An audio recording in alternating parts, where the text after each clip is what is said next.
Mesdames, Messieurs, bonjour. Vous êtes sur CAM10 Télévision. Bienvenue au grand débat de ce 21 novembre 2021. Trois thèmes à débattre et à retenir ce dimanche. Liberté d'association. Que faut-il amender du texte de 1990? Les partis politiques, les syndicats, les associations sportives et les organisations non gouvernementales sont régies par les textes particuliers. On en parle. L'autorité administrative à l'épreuve de la politique. On fera le point pour comprendre réellement qui a qualité pour s'adresser justement à une autorité administrative et dans quelles circonstances. Et puis, CAN 2021, les Lions indomptables du Cameroun peuvent-ils garder la coupe à la maison après leur prestation face à la Côte d'Ivoire il y a quelques jours? On s'interroge ce dimanche. Invité au débat de ce dimanche, justement, on a l'honorable Kopit Adamou. Bonjour et bienvenue. Bonjour M. Pécolon, bonjour à mes copanélistes, bonjour aux téléspectateurs, c'est un plaisir d'être là ce matin. Je rappelle que vous êtes député de l'UDC, du NUN Centre. Oui, on est député de la Nation, et on est issu d'un parti politique élu dans une circonscription. Donc, je suis député de la Nation, issu du parti Union démocratique du Cameroun dans la circonscription électorale du NUN Centre. D'accord. Merci d'avoir accepté de partager ces moments avec nous. Notre honorable, l'honorable Angilbert, c'est chercher le prénom parce que tout le monde sait ce nom, Essomba Bongono. Bonjour.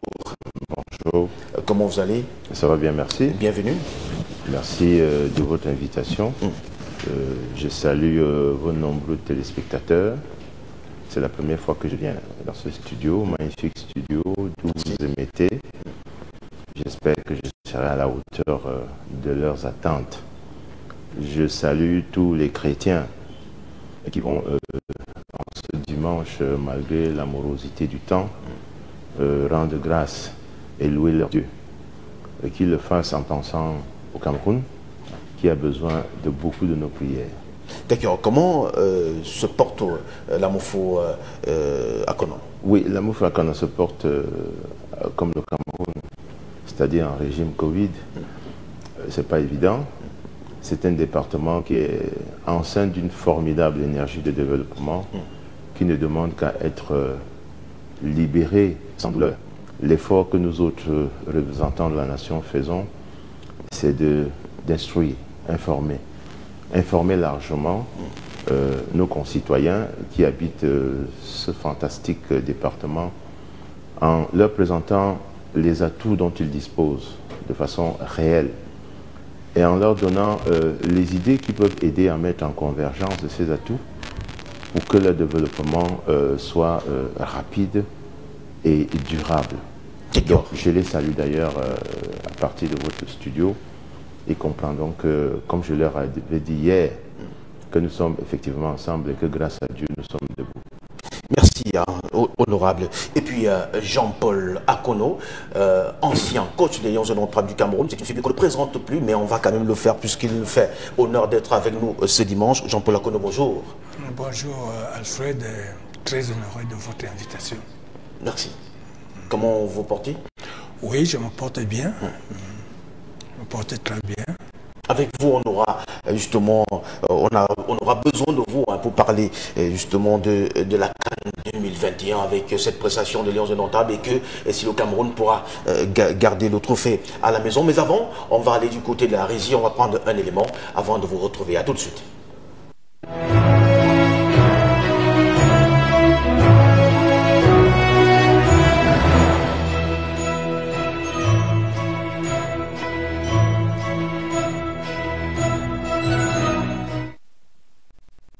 C'est certain, la Coupe d'Afrique des Nations de football Total Énergie 2021 se disputera au Cameroun. Une certitude acquise après la signature de l'accord cadre d'il y a quelques semaines.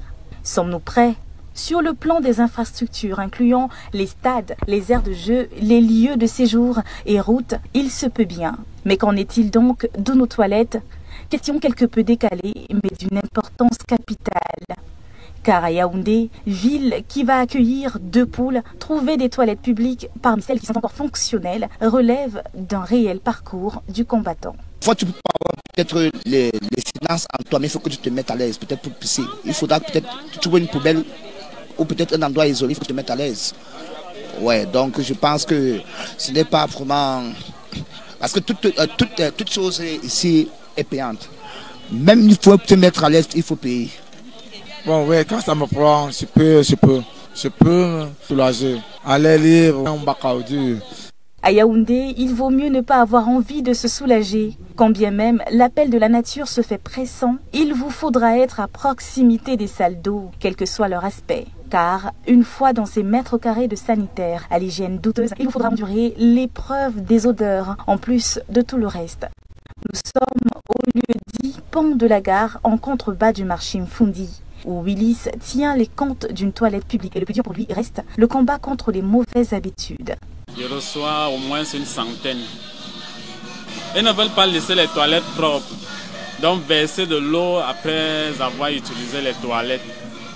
Donc ce qui fait en sorte que de temps à autre, j'ai les petites discussions avec eux. Pour la CAN, je suis très prêt à recevoir nos amis et nos frères qui viennent dans d'autres pays. Je ferai encore plus de propriété dans mes toilettes. Je vais acheter le savon, les déodorants, l'eau de javel, il y aura tout. Des pratiques qui nous collent à la peau et qui nous exposent à plusieurs maladies qu'il est pourtant possible d'éviter avec un peu d'effort. Imaginez que nous sommes en ce moment-là dans une période de choléra, de Covid, et l'existence des toilettes et les conditions d'assainissement et d'hygiène sont aussi primordiales. Donc l'accès à l'assainissement aux toilettes est une condition sine qua non pour la prévention des maladies. Donc d'où l'importance de ne pas attendre qu'on tombe malade, mais plutôt d'investir sur la prévention.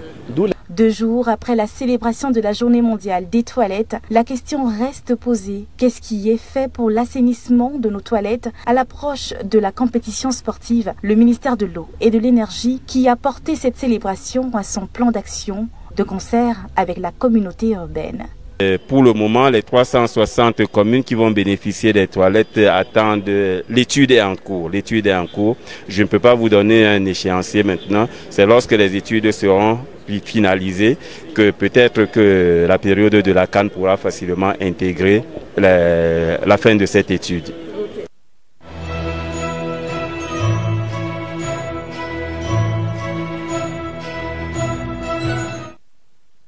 D'accord, donc un reportage de la semaine signé Chantal Yao. Et merci à Chantal. Il faut rappeler que les toilettes doivent être propres pour accueillir les invités lors de la 33e édition de la Coupe d'Afrique des Nations de football qui va démarrer le 9 janvier 2022. Voilà, les associations, on prend la première thématique, les associations et la convention par laquelle des personnes mettent en commun leurs connaissances ou leurs activités dans un but autre que de partager les bénéfices. Les associations fondées sans une cause en vue d'un objet contraire à la Constitution, aux lois, aux bonnes mœurs, ainsi que celles qui auraient pour but de partager, de porter atteinte notamment à la sécurité, à l'intégrité territoriale, à l'unité nationale, à l'intégration nationale et à la forme républicaine de l'État sont nulles et de nul effet. Les associations obéissent à 2 régimes, régime sur la déclaration et le régime de l'autorisation. À la fin des années, n'est-ce pas, 60, les partis politiques sont unis au sein de l'UNC qui deviendra RDPC en 1985 et le multipartisme est instauré au Cameroun en 1991. Honorable, le Cameroun, 30 ans après le retour au multipartisme, compte près de 317 formations politiques. Quelle analyse vous inspire le cheminement du pluralisme politique dans notre pays? Eh bien, le cheminement du pluralisme politique au Cameroun est à l'image de la volonté du peuple camerounais et de celui qui incarne les institutions et la souveraineté nationale. Je m'explique. Lorsque nous sommes dans les années 90, le mur de Berlin tombe, le vent de l'Est commence à souffler. Partout en Afrique, je voudrais citer également le discours de la Bolle où le président Mitterrand va conditionner désormais l'accès à l'aide publique au développement, à l'ouverture démocratique dans les pays africains francophones, de l'ancienne colonie francophone. Il y a eu une revendication populaire de ce retour à une démocratie pluraliste. Je me souviens qu'au Cameroun, le président Paul Biya a fait 2 sorties. La première, c'était pour dire que la priorité doit être au combat déjà engagé contre la crise économique qui sévissait déjà depuis des années à partir de l'entame de 86-87. Il a dit que la priorité était cela. Les membres du parti RDPC ont engagé des marches importantes pour dire non au modèle importé, pour dire non au multipartisme lorsque certains camarades, certains compatriotes se sont réunis à Douala, notamment les Yondo, les Kanya 17 et autres, dans les sud de créer le parti, étaient arrêtés. Donc, pour ne pas être long, il y a eu comme un rejet catégorique du retour à la démocratie pluraliste au sein de la formation politique qui gère le Cameroun et qui gérait seul le Cameroun à l'époque, le RDPC. Puis, le vent est devenu plus fort, plus puissant, que le président de la République va faire une deuxième sortie pour demander, dans le cadre du congrès de son parti, demander à ses camarades de s'apprêter à une éventuelle concurrence. Et j'insiste sur le qualificatif éventuel. Il faut comprendre que la gestion de ce multipartisme retrouvé rentre dans la véracité de ce qualificatif que le président avait donné. Éventuel. Quand quelque chose est éventuel, elle n'est pas effective. Elle n'est pas vraiment réelle. Elle peut le devenir. Elle peut tendre à devenir. Mais pour l'instant, elle ne l'est pas. Donc c'est pour cela que on a réfléchi dans les laboratoires de la pensée politique machiavélique de l'État pour dire, faisons semblant de donner l'ouverture à la démocratie et au multipartisme, mais tenons-les. Donc jusqu'ici, nous sommes dans une démocratie contrôlée. Le fait qu'on le dise, on va aller dans un État où on a à peine entre 25 et 30 millions d'habitants, un État qui est une mosaïque de tribus, d'ethnies, où l'une des préoccupations fondamentales, c'est la consolidation de l'unité nationale et de l'intégration.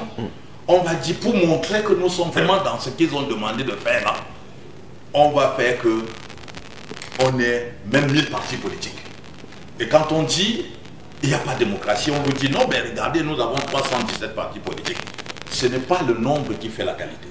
Ce n'est pas le nombre qui justifie la présence de la véritable démocratie.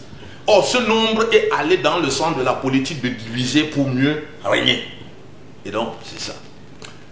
Aujourd'hui, on peut constater que même dans la gestion centrale de l'État, la politique même au niveau central, quelque peu a des germes de division, des germes de repli identitaire, des germes d'accentuer véritablement des comportements susceptibles de mettre en mal l'unité nationale et la consolidation de l'intégration nationale. On fait semblant d'être dans la démocratie. Quand on vous dit on n'y est pas, on dit qu'il y a 317 partis. Liberté d'opinion, on vous dit qu'il y a plus de 300 organes de presse, télévision, comme disent, et là. Et donc c'est la liberté.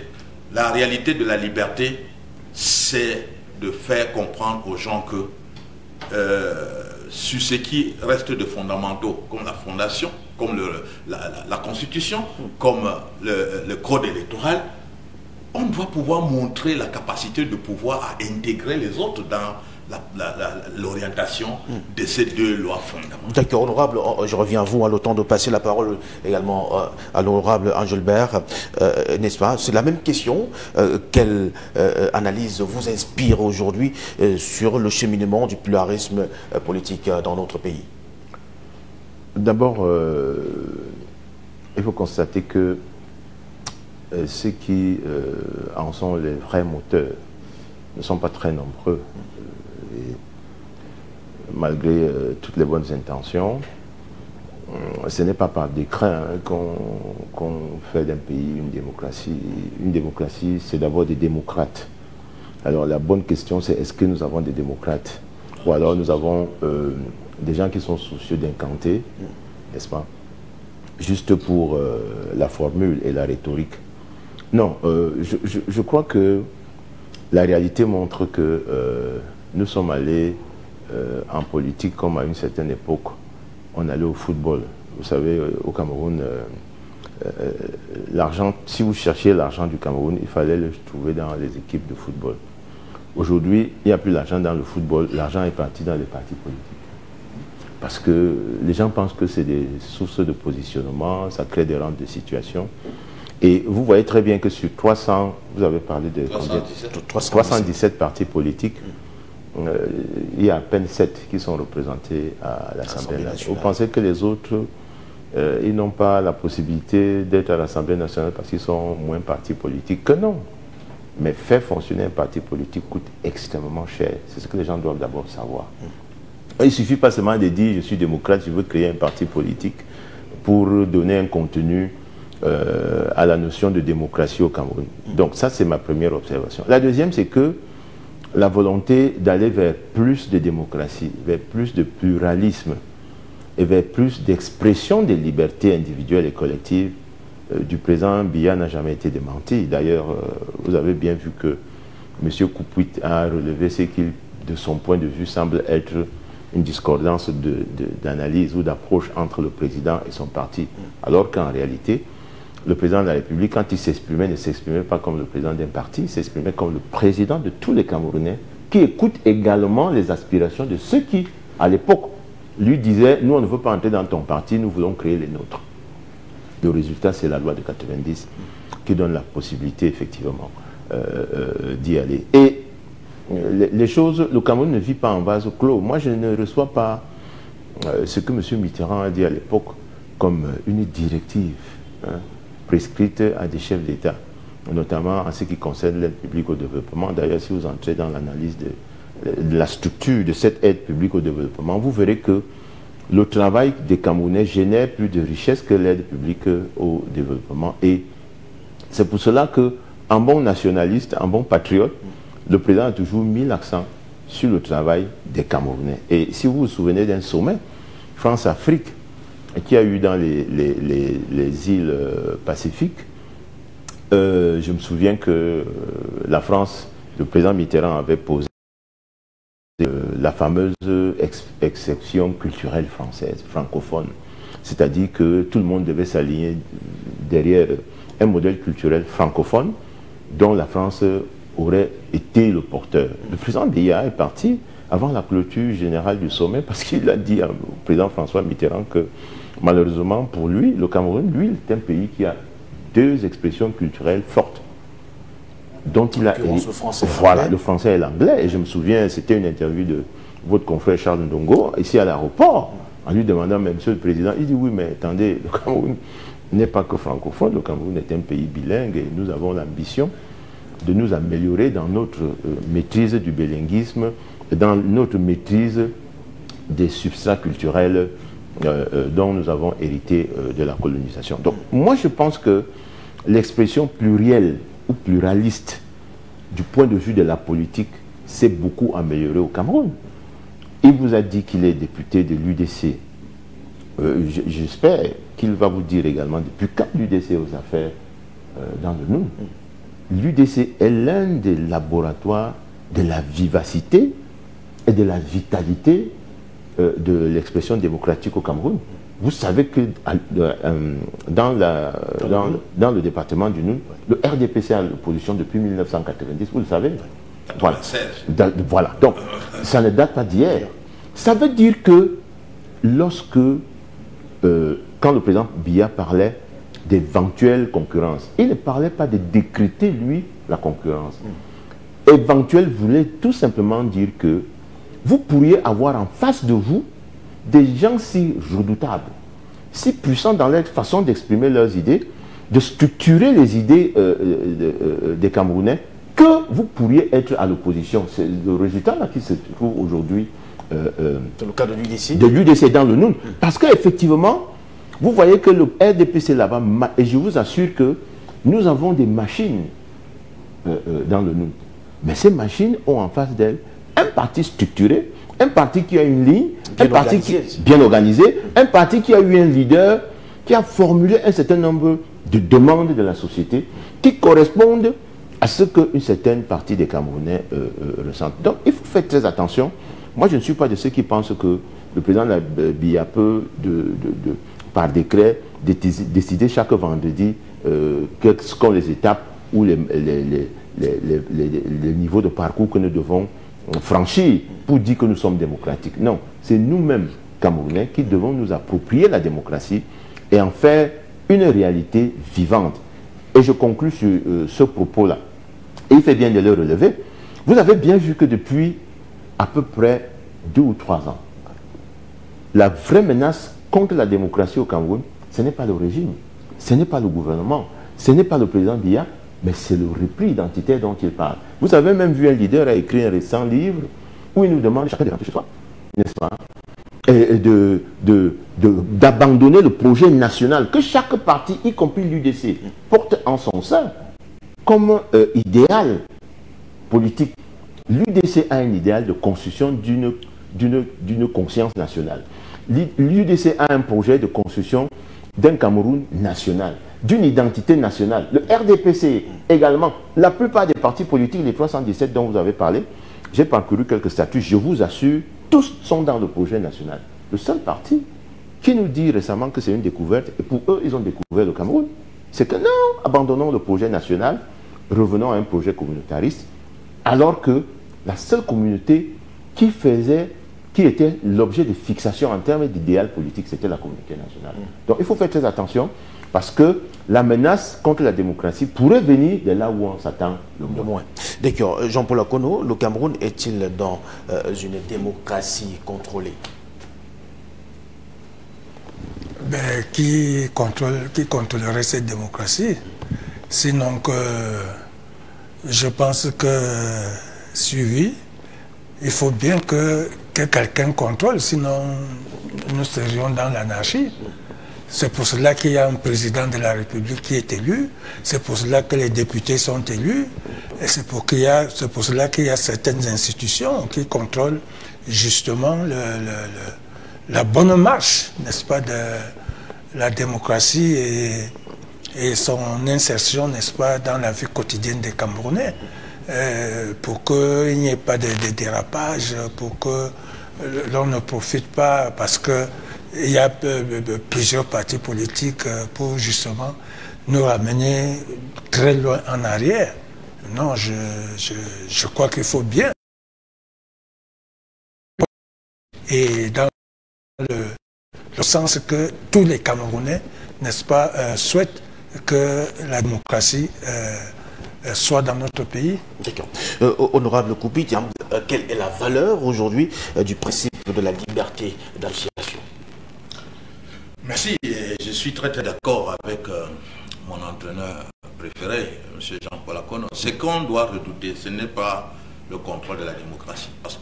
Parce que la démocratie doit être faite dans l'intérêt du pays. Et quand on parle de l'intérêt du pays, il y a des valeurs fondamentales.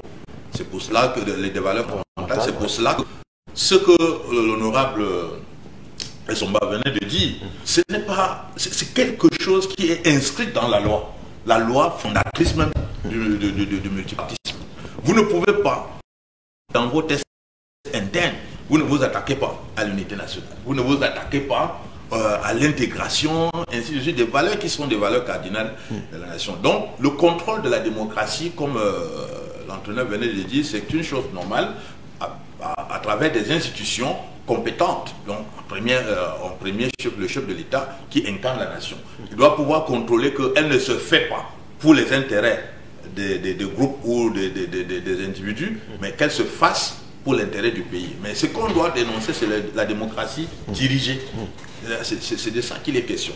Peut-être on pourra y revenir, mais je vais répondre à votre question en ce qui concerne la problématique de la liberté d'association au Cameroun.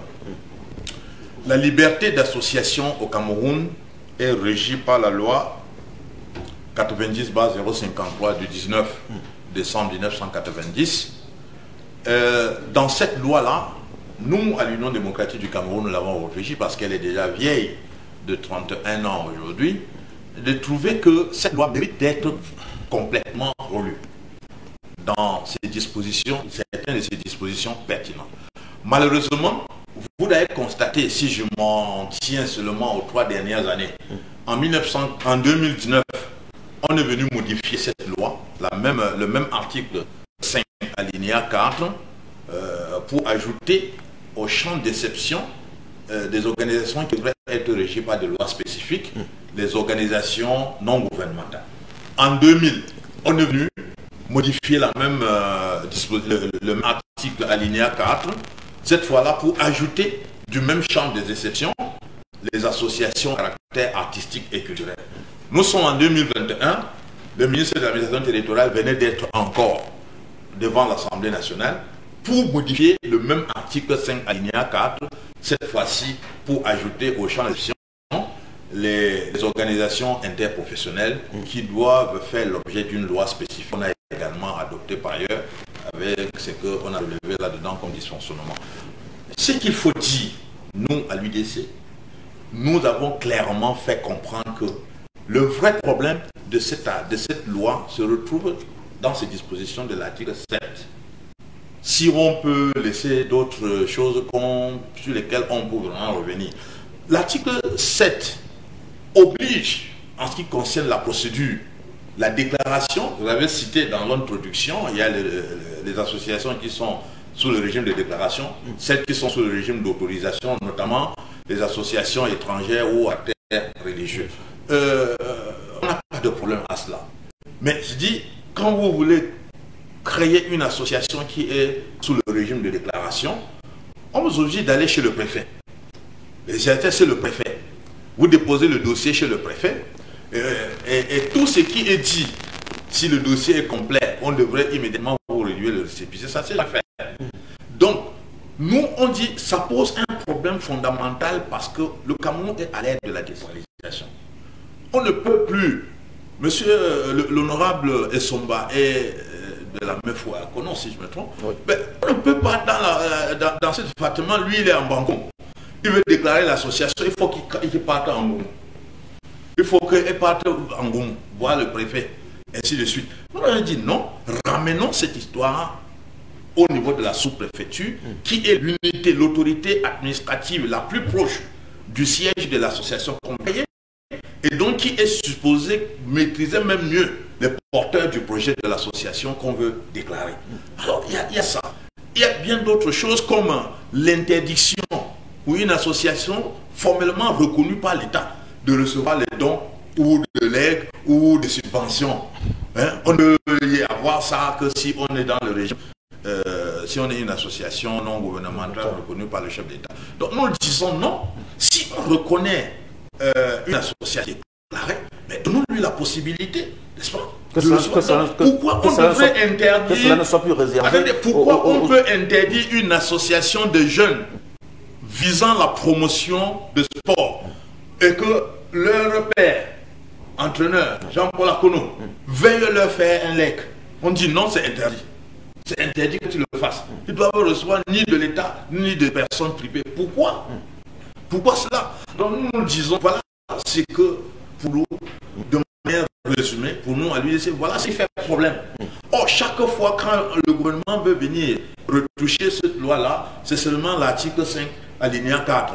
Et on fait comme si d'une année à l'autre, on découvre des associations qui devaient être régies par des lois spécifiques. Je dois dire que c'est depuis 1992 qu'on constate qu'il y a des associations qui peuvent être régies par des dispositions spécifiques, notamment la loi du 14 août 1992 portant régime de coopératives GIC.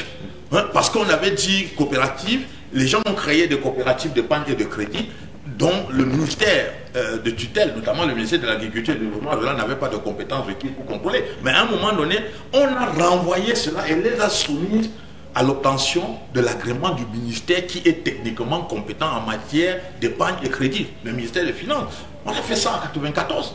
Pourquoi depuis là, pour la loi qui est des associations, chaque année, on donne l'impression que c'est en 2019 qu'on a découvert que les ONG doivent entrer. C'est en 2020 qu'on découvre que les associations artistiques et académiques doivent entrer. C'est en 2021 qu'on découvre les organisations interprofessionnelles. Peut-être 2022, ils auront encore notre idée. Mais je dis, cette manière de faire, c'est...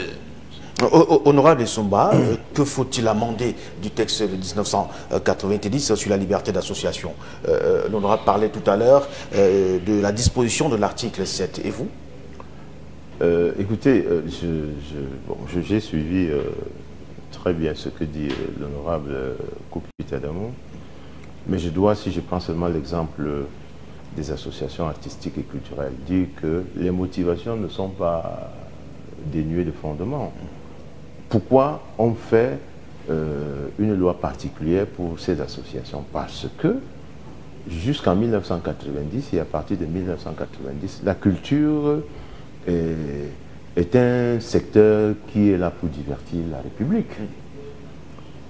Et c'est à l'issue d'un constat clair que la culture n'est pas seulement pour le divertissement. La culture est génératrice de biens et de revenus et de dynamisme économique. Que la culture passe donc du secteur du divertissement au secteur tertiaire, c'est-à-dire au même titre que les transports, que la communication, que les banques. Quand vous faites la structuration ou l'analyse de notre produit intérieur brut, vous ne mettez plus les produits artistiques et culturels dans le divertissement. C'est-à-dire dans les choses qui, si vous les gardez dans le divertissement, deviennent plutôt une charge pour la République. Il faut que les hommes de culture et les hommes d'art, du secteur de l'art, vivent de leur activité et de leur talent. C'est pour cela que le premier classement a été de porter donc les activités culturelles et artistiques dans le secteur productif de l'économie nationale. Ce qui entraînait forcément et de façon, j'allais dire, quasi automatique, la modification de la loi de 90 en son article 5 alinéa 4 pour que ces associations ne soient plus régies par un ministère qui, lui, ne s'occupe pas d'économie et de production, qui est bien le ministère de l'administration territoriale. Et on a donc créé une action, on a pris une loi particulière en 2020, et d'ailleurs très récente, et on n'a même pas encore commencé à en tirer le plus grand profit du point de vue économique, pour que ces associations puissent effectivement être des gisements d'emploi, des gisements de captation du capital financier, des gisements du capital, de captation du capital artistique et industriel, pour que notre culture soit le moteur de notre développement. C'est de ça qu'il s'agit. Donc, la modification n'est pas forcément parce que on s'était trompé en 90 ou bien qu'on n'avait pas vu. C'est l'évolution des choses qui fait qu'on découvre que non, on ne peut plus continuer à faire en sorte que ces associations et ces secteurs artistiques souffrent des contraintes de la loi de 90 telle qu'elle est formulée en ce qui concerne la compétence du ministère de l'administration territoriale. Maintenant, c'est une loi. Vous savez, la loi a ceci de particulier que elle doit correspondre, elle doit permettre à des populations dans un pays d'exercer un certain nombre de droits, hein, mais aussi la loi doit créer des obligations. Moi, je ne suis pas contre le fait qu'on demande que ce soit plutôt un sous-préfet qui reconnaisse les associations. Ça ne m'a pas semblé être le problème fondamental. Le vrai problème, c'est que les associations qui se créent ont-elles les moyens d'exercer leurs droits? Parce que le tout n'est pas de mettre en place des libertés, des droits qu'on reconnaît aux individus ou aux associations, mais est-ce que ces associations ont ces moyens? Au fonctionnement de ces associations. Pas fonctionnement, je vous parle de moyens il y a des libertés et des droits que certaines personnes, qui sont inaccessibles à certaines personnes, tout simplement parce qu'ils n'ont pas les moyens pour exercer ces libertés et ces droits-là. Donc, et il nous est apparu effectivement que dans un contexte de décentralisation, les collectivités territoriales décentralisées, notamment les communes, qui sont dans la gestion de la très grande proximité, avaient besoin de relais dans les communautés, n'est-ce pas, et dans les populations, parmi les citoyens, des relais qui ne soient pas seulement des individus, mais qui soient des personnes morales capables de l'accompagner dans l'exercice d'un certain nombre de missions de service public ou d'intérêt général. Et il faut bien voir que la problématique des dons et legs dont il parle s'est aggravée avec le contexte mondial qu'on connaît. Vous savez très bien que le fait de recevoir les dons et les legs au Cameroun est exempté de tout impôt. Alors, je ne sais pas si on a mis une fiscalité de ce sujet-là en place, mais on ne peut pas autoriser que tout le monde reçoive des dons et des legs comme ça de monsieur tout le monde de partout, sans qu'on s'assure que cela doit être contrôlé. C'est là que pour bénéficier de dons et legs, il faut que votre association soit reconnue d'utilité publique. C'est la seule condition que la loi, pour l'instant, impose pour éviter justement que les gens se retrouvent, qu'on se retrouve dans une inflation d'associations et de groupements qui reçoivent des dons de monsieur tout le monde de partout, avec la menace, les menaces que nous avons aujourd'hui. Vous savez que on a au Cameroun 2 filtres, au moins, en dehors de la Banque centrale, et je conclue là-dessus. Nous avons l'Agence nationale d'investigation financière, le ministère des Finances, qui, lorsque vous êtes dans une association ou un groupement reconnu d'utilité publique et que vous voulez bénéficier de dons ou de legs, n'est-ce pas, les services fiscaux vous demandent d'abord la déclaration d'utilité publique et puis ceux qui doivent vous donner ces dons doivent s'assurer, on s'assure que à tout le moins c'est d'abord de l'argent propre qui ne vient pas des narcotrafics ou bien qui ne vient pas des trafics qui ont par ailleurs porté atteinte à des droits humains. Donc il faut faire très attention. Moi je crois que l'évolution dans laquelle nous sommes est bonne et je suis heureux que mon collègue Koupita Adamou ait soulevé ce problème parce qu'il faut que tout le monde en prenne bien conscience. Que nous entrons dans une phase où l'émergence dont on parle là, ça ne sera plus l'affaire de l'État. L'État a reconnu lui-même qu'il n'a plus le leadership absolu du développement. La structuration du développement va se faire dans les communautés, dans les populations, à la plus petite échelle. Et ça veut dire qu'on doit mieux s'organiser et connaître la réalité et les contraintes qui s'imposent dans certaines formes d'organisation, notamment la forme associative. Et la forme associative, de mon point de vue, je ne suis pas seul à le penser, est la seule forme qui permet effectivement de mettre en mouvement à l'échelle d'une commune ou d'une région un certain nombre de forces vives pour concourir vers la satisfaction des besoins d'intérêt général. D'accord, honorable. Jean-Paul Akono, dans le sport en général et le particulier, qu'est-ce qui doit être fait pour que les acteurs de football comme vous puissent vivre aisément n'est-ce pas, de votre football? Oui, moi je pense que le football, comme toute autre activité dans le pays, génère quand même des revenus. Génère des revenus et des revenus très importants aujourd'hui.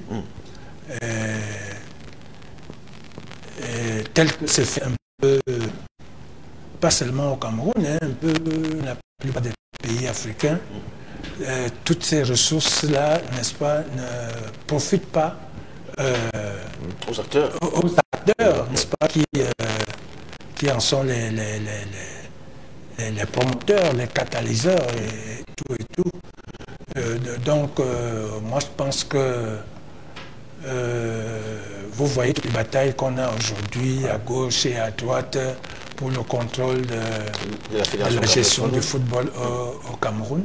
C'est parce qu'on sait que ça génère vraiment beaucoup de moyens pour que le footballeur, qui est le principal acteur de la production de ces richesses, puisse à un moment donné, pendant qu'il est en activité ou alors après avoir pris sa retraite, n'est-ce pas, puisse quand même jouir de tout ce qu'il a eu à produire, de tout ce qu'il a eu à subvenir à ses besoins aisément. Et subvenir à ses besoins et de vivre peut-être pas autant que tout le monde, mais au moins de vivre décemment avec le minimum. Or, ce n'est pas à ça que nous assistons un peu. Le footballeur, à un moment donné, s'il n'a pas lui-même pris conscience de ces états de fait qu'après football, qu'est-ce que je veux devenir? Donc, pendant que je suis en activité, il faut donc que je prenne des mesures.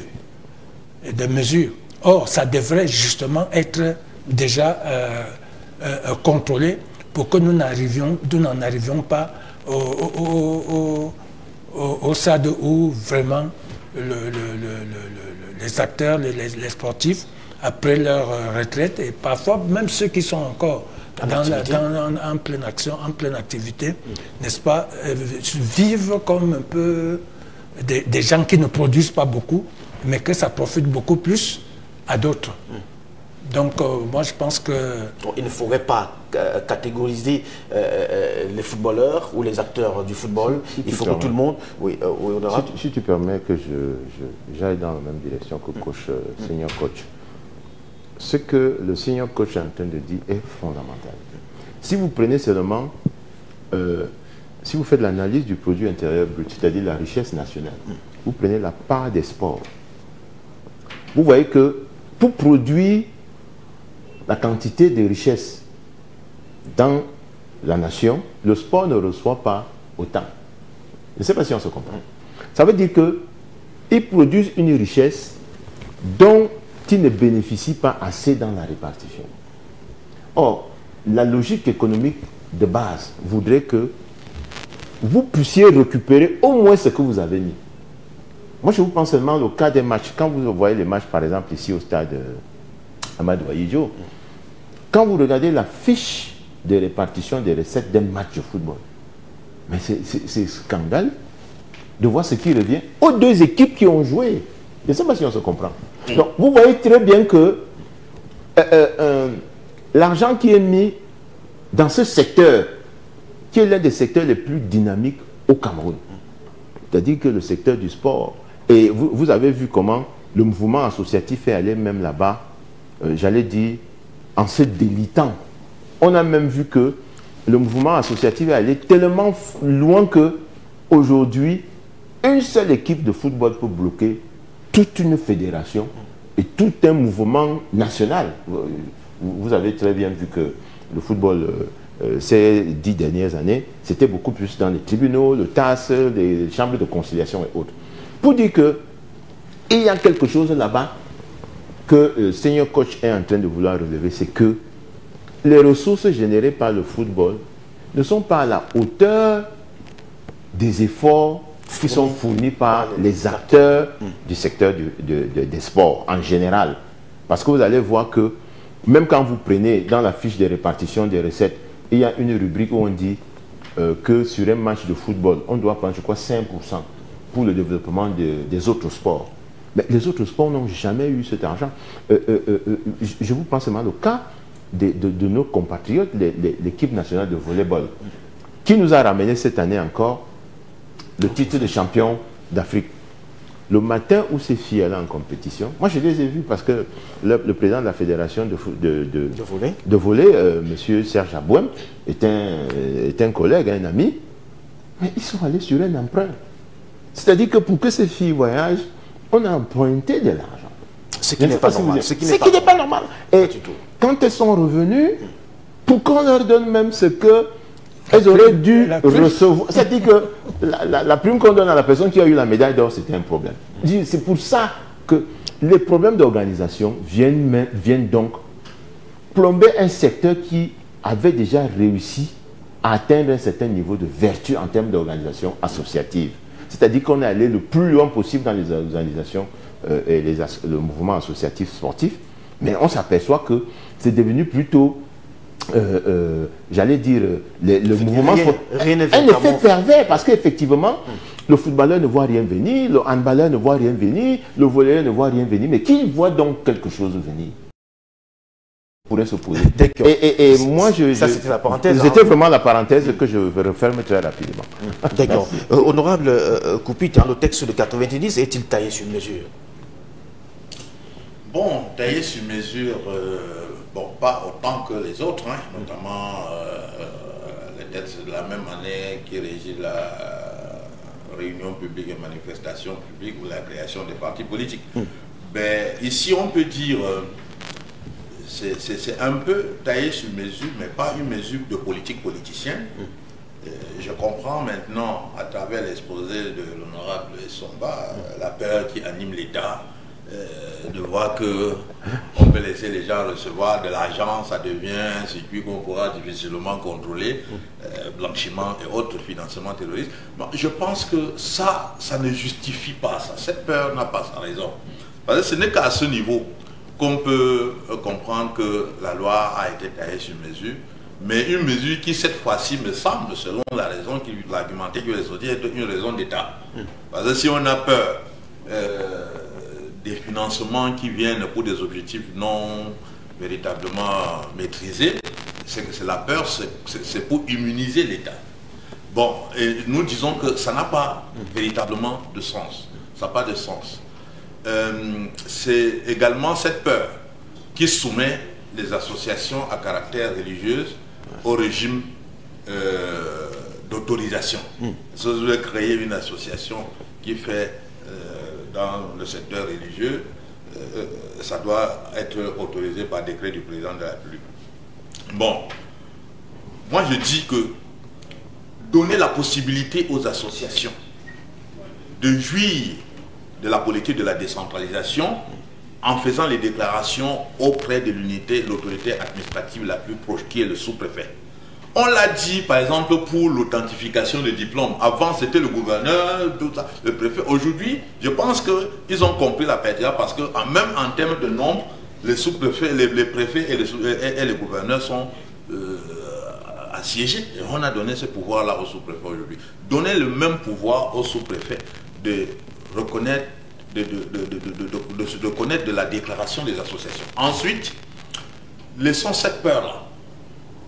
Disons que lorsqu'une association est légalement reconnue, elle peut recevoir le don, elle peut recevoir une subvention, mais maintenant, faisons des conditionnalités spécifiques intégrant l'obligation de déclaration du don qu'on veut recevoir ou de l'aide qu'on veut recevoir ou de la subvention qu'on veut recevoir. C'est comme ça que ça fonctionne dans une nation, au lieu de tout simplement fermer cette possibilité-là, limitant ainsi la possibilité à ces associations-là de pouvoir normalement émerger et rendre service à la nation sur l'objet social qu'on avait déclaré.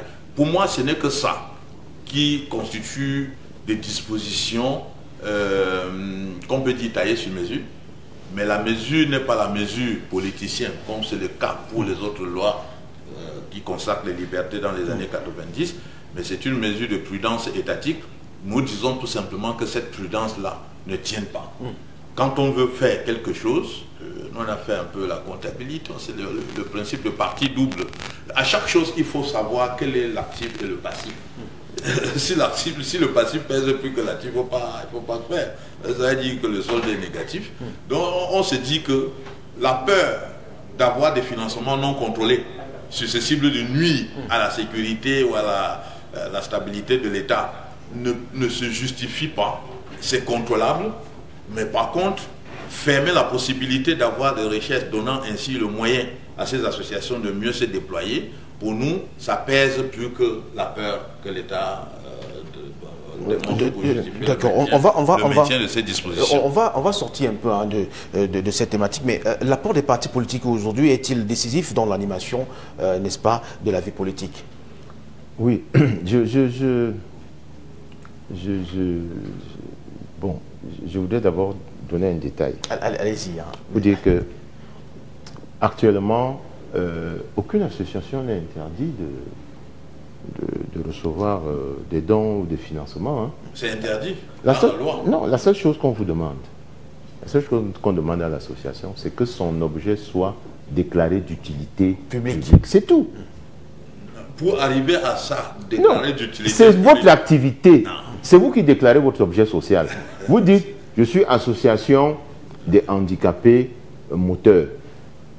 Bien, vous commencez à exercer et pour vous démontrer de façon pertinente que dans votre activité, pour que vous puissiez bénéficier de plus de ressources, il faut que cette activité soit reconnue d'utilité publique parce qu'il y a 3 millions de handicapés moteurs, parce que les objectifs ne sont pas ceux d'enrichissement illicite. Parce que le vrai problème, c'est quoi?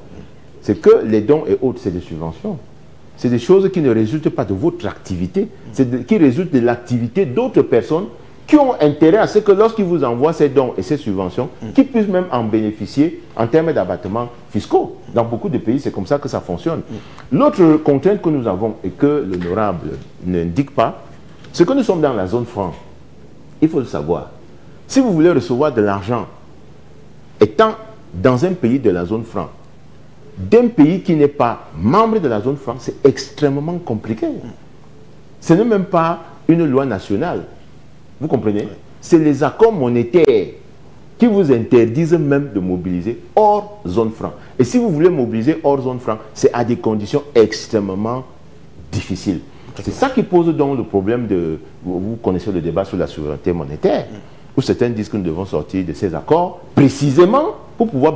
Quand vous voulez mobiliser des fonds qui viennent de l'Inde, de Chine et autres, mais je vous assure, c'est extrêmement compliqué. Seuls les États arrivent à le faire, à travers des conventions. D'ailleurs, ce sont des pays qui, généralement, signent ces conventions de prêts et autres en dollars, même pas en monnaie nationale. Donc, c'est pour dire que il y a un niveau de contrainte qui est même au-dessus de l'État camerounais, c'est-à-dire c'est le droit communautaire de la CEMAC qui interdit de faire un certain nombre de choses et qui exige comme seule condition, d'ailleurs au niveau de la CEMAC déjà, si votre association est reconnue d'utilité publique, c'est le Cameroun qui se porte demandeur pour vous de subventions ou de dons. Pour que ça se passe entre États. Voilà. Maintenant, pour revenir à la question de la vitalité, c'est le problème de la vitalité des partis politiques. Vous savez, moi j'appartiens à un parti où j'enseigne.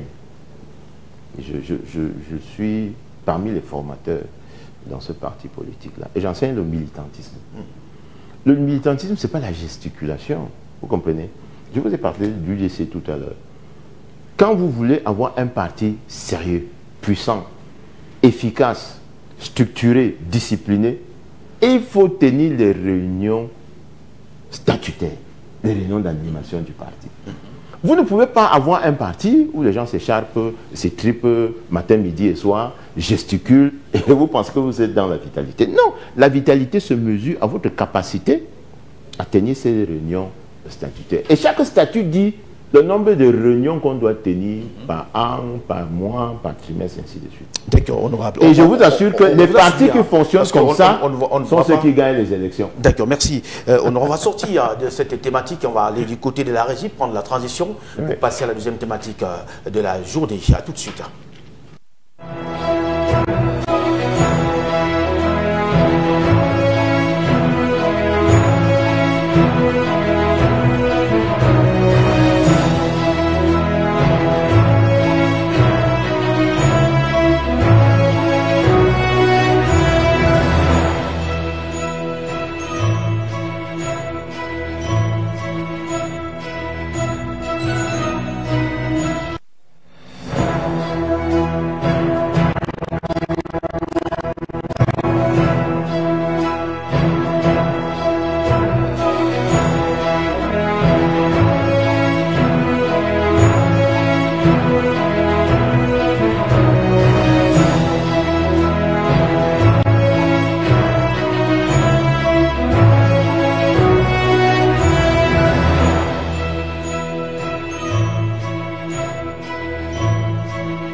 Retour dans ce studio pour la deuxième thématique de la journée en ce qui concerne le grand débat de ce 21 novembre 2021.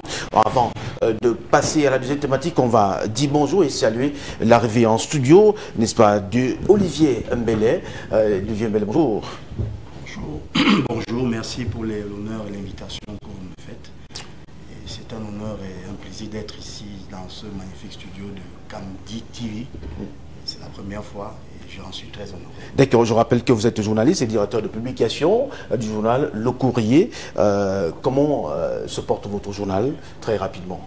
Oui, le journal Le Courrier se porte comme l'ensemble de la presse camerounaise républicaine. C'est-à-dire relativement bien. Vous savez que nous avons beaucoup de problèmes sur le plan économique. Donc, D'ailleurs, c'est l'un des principaux points d'achoppement qui gouverne nos activités, le volet économique. Mais je crois que tant bien que mal, depuis 10 ans, nous existons et nous persistons à tenir le bon bout.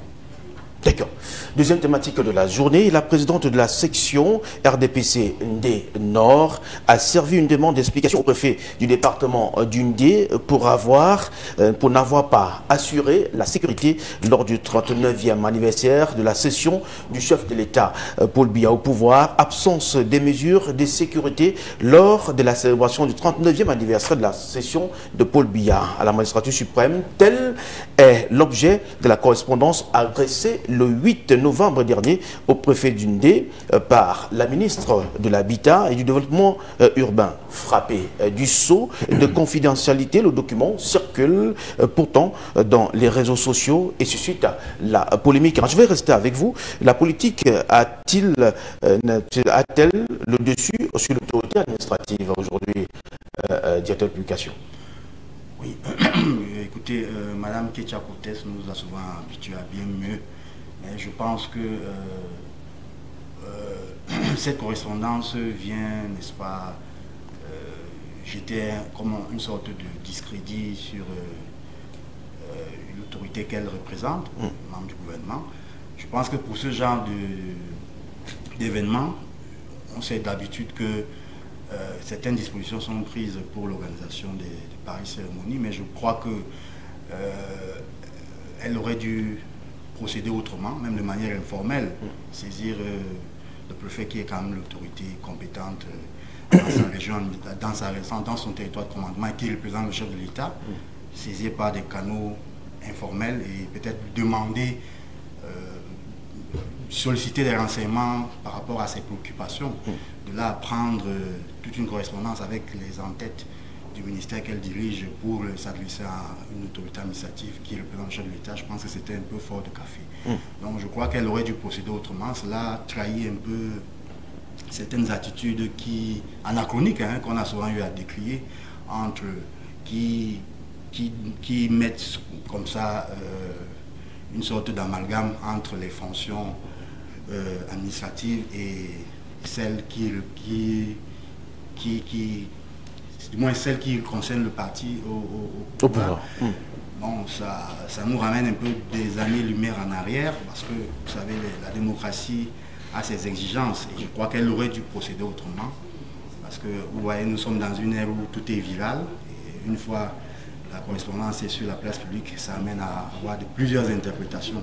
Je crois que c'était une maladresse, c'est du point de vue strictement logique. Non, elle aurait dû procéder autrement, demander au préfet par rapport à ses préoccupations. Qu'en est-il de la situation sécuritaire?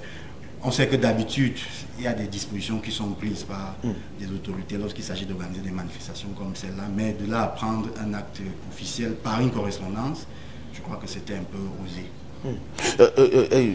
Quelle a été votre réaction, honorable, après avoir lu cette demande d'explication, entre bien, peut-être que ce n'était pas une demande d'explication, mais ça tendait vers une demande d'explication. Quelle était votre réaction? Mais ce n'était pas une surprise pour moi, parce que c'est le résultat d'un certain nombre de comportements que nous, à l'opposition, quand on les décrit, on vous taxe des oiseaux de mauvais augure. On est tout le temps en train de reculer des principes républicains pour privilégier l'informel, prendre le parti, mettre au-dessus de l'État. Quand vous osez dire que le parti au pouvoir a une tendance à devenir un parti-État, on vous retorque non. Mais, voyez-vous, lorsqu'on a une position de pouvoir au sein du parti au pouvoir, lorsqu'on donne l'impression d'être proche du président national, toute l'autorité administrative qui vit sur le territoire où vous êtes de votre domicile deviennent comme vos... Ils sont tout de suite infiodés. L'ordre de l'obéissance est renversé. Au lieu que ce soit vous qui obéissiez à l'autorité administrative qui représente le chef de l'État. Parce qu'il faut qu'on se dise, dans les unités administratives, au niveau de la commune, le sous-préfet représente le chef de l'État.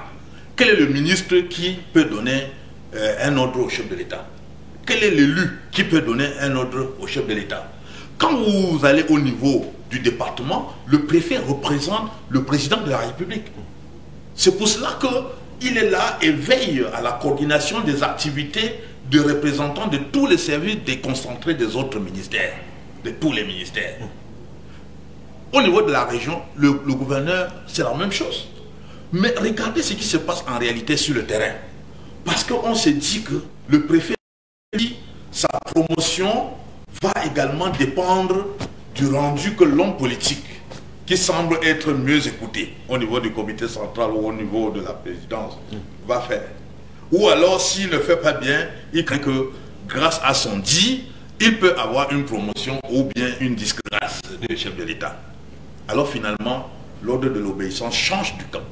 C'est le préfet qui reçoit les ordres du politique, alors que c'est le politique qui devait recevoir les ordres de ce préfet.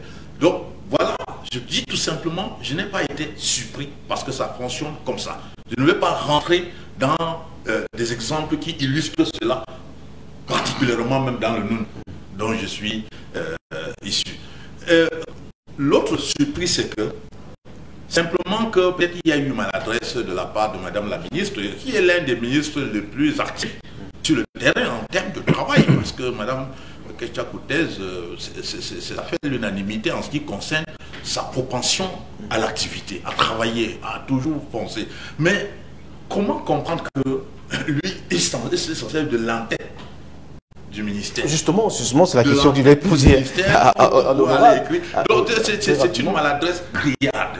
Il aurait dû faire comme ils ont l'habitude souvent de faire, et dans les institutions, d'une manière informelle, et qu'on voit le faire.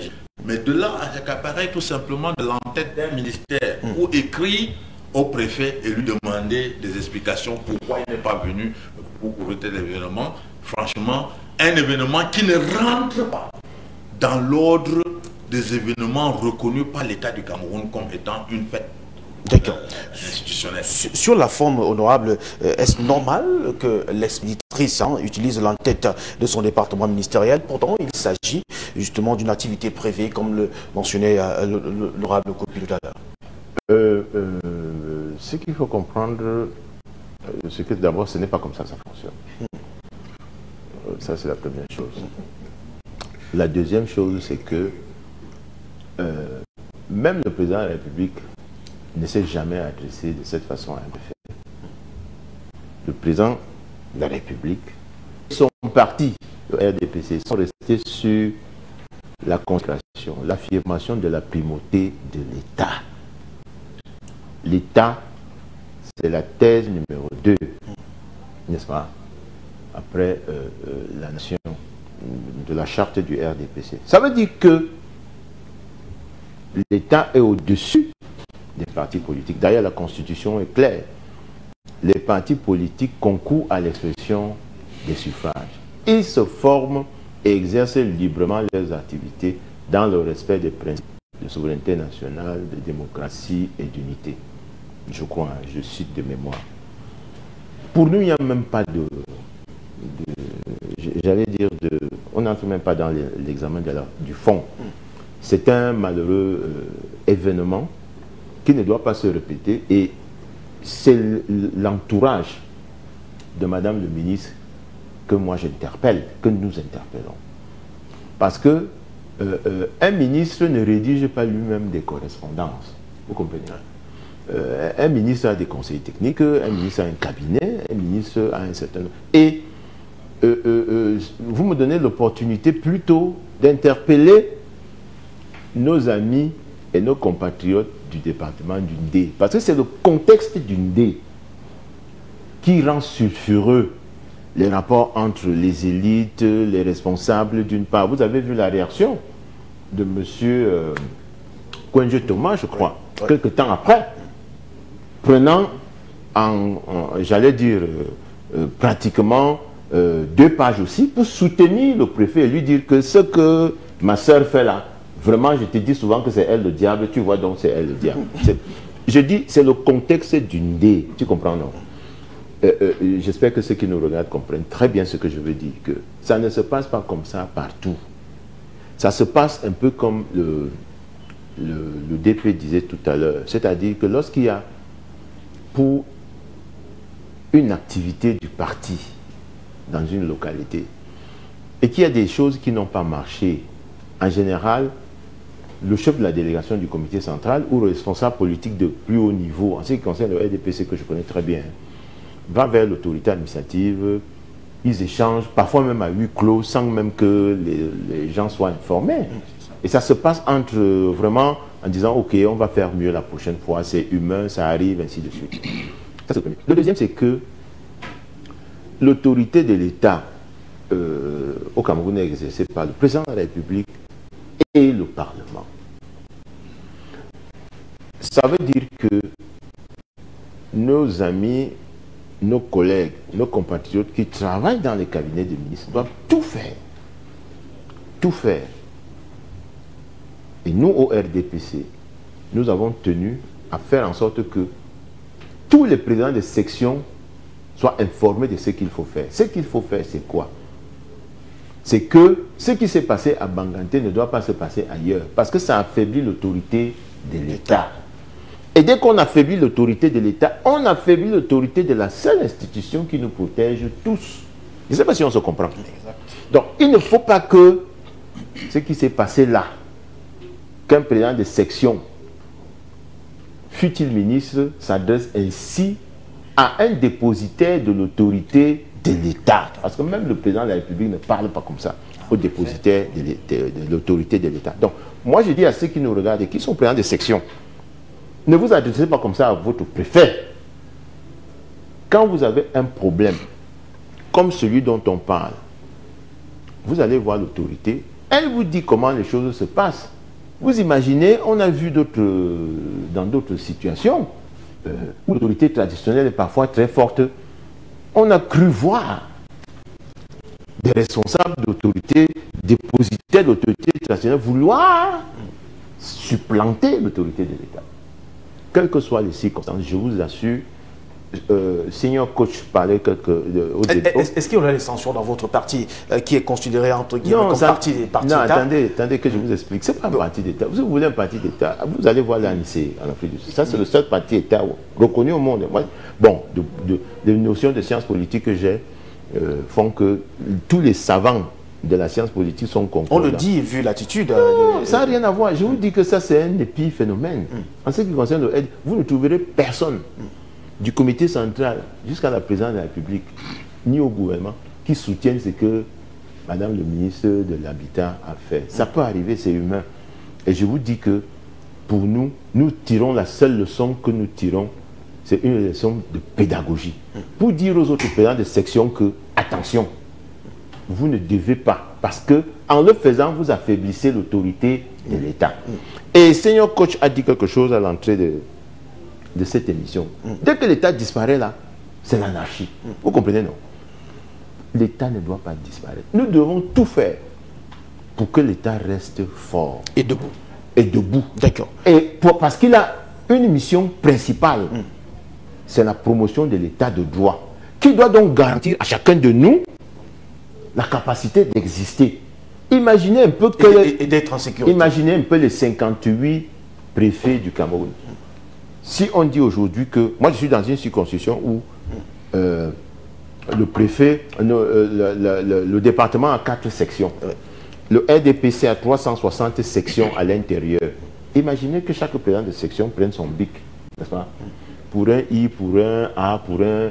C'est pour ça que j'encourage les préfets et les sous-préfets qui s'abstiennent d'aller dans les manifestations du parti. Vous comprenez? Ça vous donne de la hauteur par rapport à l'État que vous représentez et dont vous êtes le dépositaire de l'autorité. On a vu et on est revenu dessus. Vous n'avez pas monopolisé la parole. Je conclue en disant que nous avons même dit ça lors de réunions en leur demandant d'éviter d'impliquer les autorités administratives dans les manifestations strictement partisane. D'accord, on vous parce a que ça ne nous donne pas les coudées franches pour justifier du caractère démocratique. On vous a bien suivi. Hein. Jean-Paul Lakono, Célestine Ketchakoutez n'avait donc pas justement qualité. Non, je pense que les honorables ont tout dit. Et même Olivier Mbélé, c'est tout à fait normal que le monde fustige ce genre de comportement. Heureusement que ça ne se déroule pas effectivement partout. Peut-être c'est des problèmes internes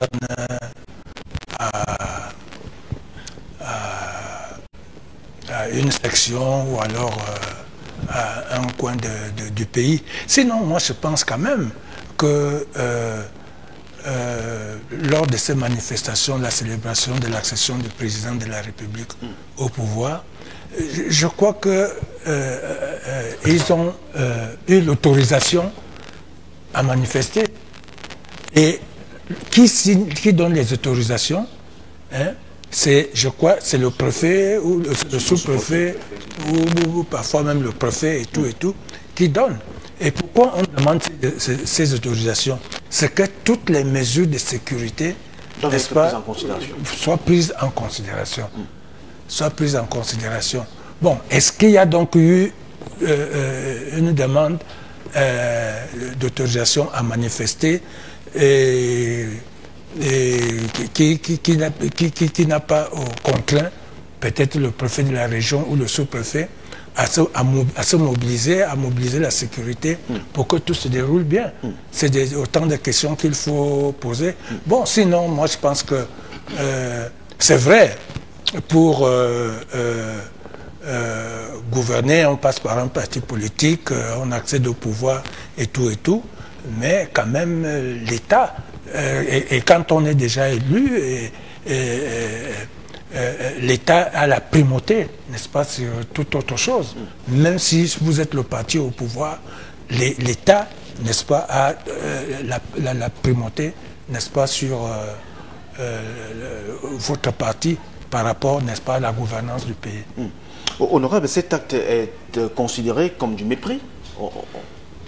Mais effectivement, c'est-à-dire que lorsque vous prenez de la hauteur, vous regardez les autres avec condescendance, parce que c'est de vous que dépend son avenir en tant que fonctionnaire, vous le méprisez. Et je dois dire que Mme Ketcha n'est pas allée à Banganté en tant que ministre. Même s'il faut dénoncer, et c'est l'une des choses que nous reprochons au gouvernement, notamment au chef de l'État, au gouvernement, au chef de l'État, parce que c'est le chef de l'État qui a pris le gouvernement. S'il y a des comportements qui ne rentrent pas dans les points cardinaux de sa ligne politique, c'est lui qui doit rappeler à l'ordre, c'est lui qui peut même vous mettre au banc de touche. Je parle là avec un coach. Donc quand les gens font ça, veut dire qu'ils font comme ils veulent. On continue à vivre des situations où on nomme un ministre, il rentre dans son département d'origine célébré avec sa famille tribale, rentrer que oui, on a donné notre part. Et donc c'est pour cela que Mme Ketcha peut aller à une fête où elle devrait utiliser la casquette du président de section. Elle pense qu'elle doit utiliser plutôt son titre, le titre de ministre pour démontrer la toute-puissance sur monsieur le préfet. C'est du mépris. Et bien j'ai dit ça c'est partout. Monsieur Honorable Bengono dit que non, ce n'est pas partout comme ça. Je voudrais attirer son attention. Parce que lorsqu'on dit qu'on affaiblit l'image de l'État et la puissance de l'État auprès des gens, il faut que cette préoccupation soit partout. Je ne veux pas rentrer dans l'historique, mais je vais prendre l'événement le plus récent, organisé à Fumbat. Le président de la République décrète un événement qui, au demeurant, devait être privé. Il rend ça événement public parce qu'il a dit deuil national. Le Premier ministre vient, pas en tant que Premier ministre, institut personnel, mais en tant que représentant du chef de l'État. On vous dit, dans l'ordre de prise de parole, on vous dit porte-parole du peuple Bamou.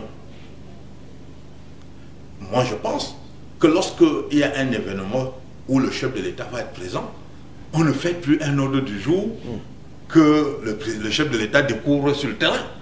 le service protocolaire de la présidente de la République est impliqué à l'amont dans la préparation de l'ordre du jour.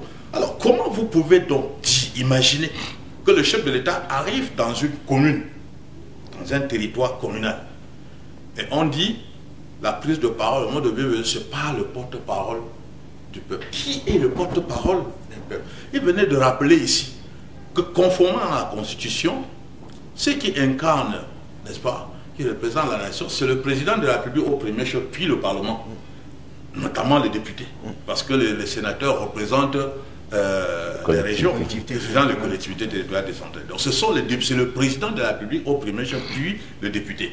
Mais vous arrivez dans un endroit, on me dit voilà, porte-parole du peuple. Et le porte-parole là, c'est un membre du gouvernement. On valide. Simplement pourquoi? Parce qu'on veut démontrer que l'autorité municipale à qui revient ce droit ne représente rien. Non. Vous comprenez? C'est une manière dont le fragiliser l'image de l'État. Mais si nous voulons véritablement faire respecter l'État, soyons soucieux de cette image partout et en tout circonstance. Oui, Olivier. Oui, honorable Koupita Damoula est en train de verser dans... Enfin, je ne veux pas dire la provocation, mais il tire la couverture de son côté, étant donné les relations conflictuelles qu'on connaît dans le département entre le RDPC et l'UDC.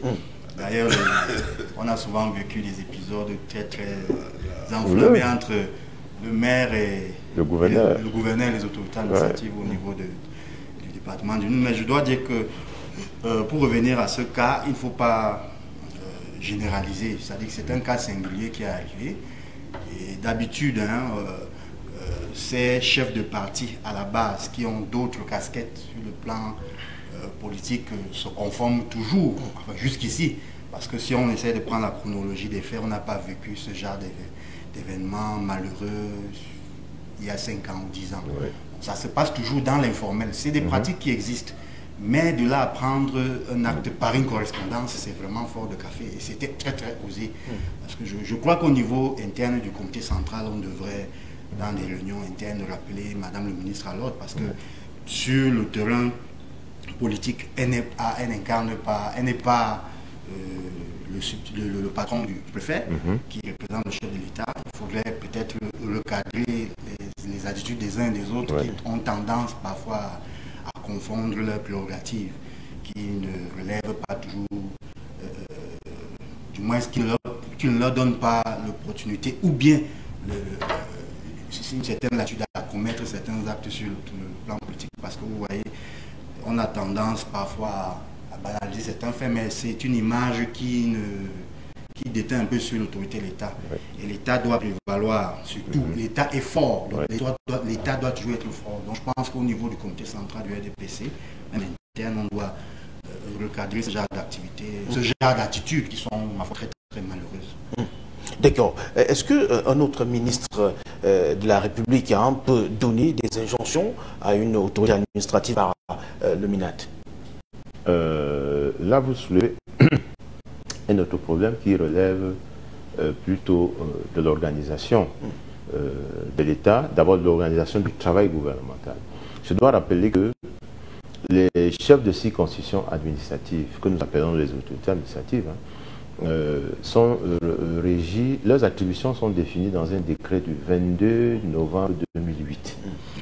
Le décret numéro 376, je cite de mémoire, je crois, parce que ce jour-là, il y a eu 2 décrets, le 367 et 377, qui définit les attributions des chefs de circonscription administrative. Et on vous dit clairement que le gouverneur et le préfet sont les représentants du chef de l'État, du gouvernement et de chacun des ministres. Ça veut dire que aller jusqu'aux injonctions veut dire que vous avez épuisé les correspondances normales. Ce qui, de mon point de vue, ne semble pas relever d'une pratique recommandée ou recommandable. C'est même très rare. Pourquoi? Parce que le vrai pouvoir, quand on parle maintenant donc de pouvoir en termes de capacité de sens, c'est le gouverneur et le préfet qui l'ont. Pourquoi? Pour qu'un ministre se retrouve même dans une région ou dans un département, il faut que le gouverneur ait reçu l'autorisation formelle de la présidence de la République que ce ministre va séjourner chez vous pendant tel nombre de temps. Voilà. Donc, en général, ça fonctionne comment? Le cabinet du ministre, c'est pour ça que j'appelle des collaborateurs de Mme Cortès, vous comprenez? Parce qu'il y a eu une autre correspondance du secrétaire général. Ce n'est pas le secrétaire général d'un ministère qui s'adresse au gouverneur, n'est-ce pas? Pour dire, oui, madame le ministre sera là-bas, tel jour, prenez les dispositions. C'est faible. Ça fonctionne comment? Le cabinet du ministre, seul. Le cabinet du ministre s'adresse au service du Premier ministre, qui fait les diligences pour lui obtenir l'accord d'aller en région. Et prend dans les ampliations du message qui contient l'accord, notifie la police, la gendarmerie, les autorités administratives. C'est-à-dire que le ministre arrive, chaque service prend l'information. Ce n'est pas le secrétaire général des ministères, chers collègues, chers amis, chers frères, qui prend sur lui, parce que c'est un message, un vrai gouverneur, c'est sans objet. Ce n'est pas le secrétaire général du ministère qui dit au gouverneur de faire ceci pour un membre du gouvernement, alors qu'il y a un gouvernement. Et dans l'organisation du gouvernement, les seuls ministres qui prennent leurs instructions du secrétaire général de la présidence de la République sont le ministre délégué tous les ministres à la présidence, défense, contrôle supérieur de l'État, marché public, relations avec les assemblées. Donc, cela relève du secrétaire général du service de la présidence de la République qui donne le visa. Les autres relèvent des services du secrétaire général, des services du Premier ministre. Donc, il y a une organisation du gouvernement.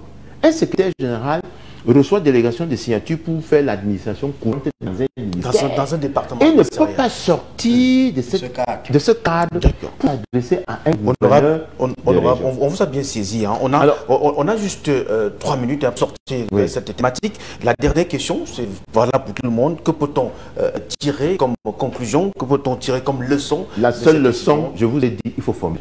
D'accord, merci. Il faut que les gens sachent se remettre en cause, s'informent, soient humbles pour demander qu'est-ce qu'il faut faire, comment on fait, comment on gère, et qui ne croient pas que ils sont omniscients tout le temps.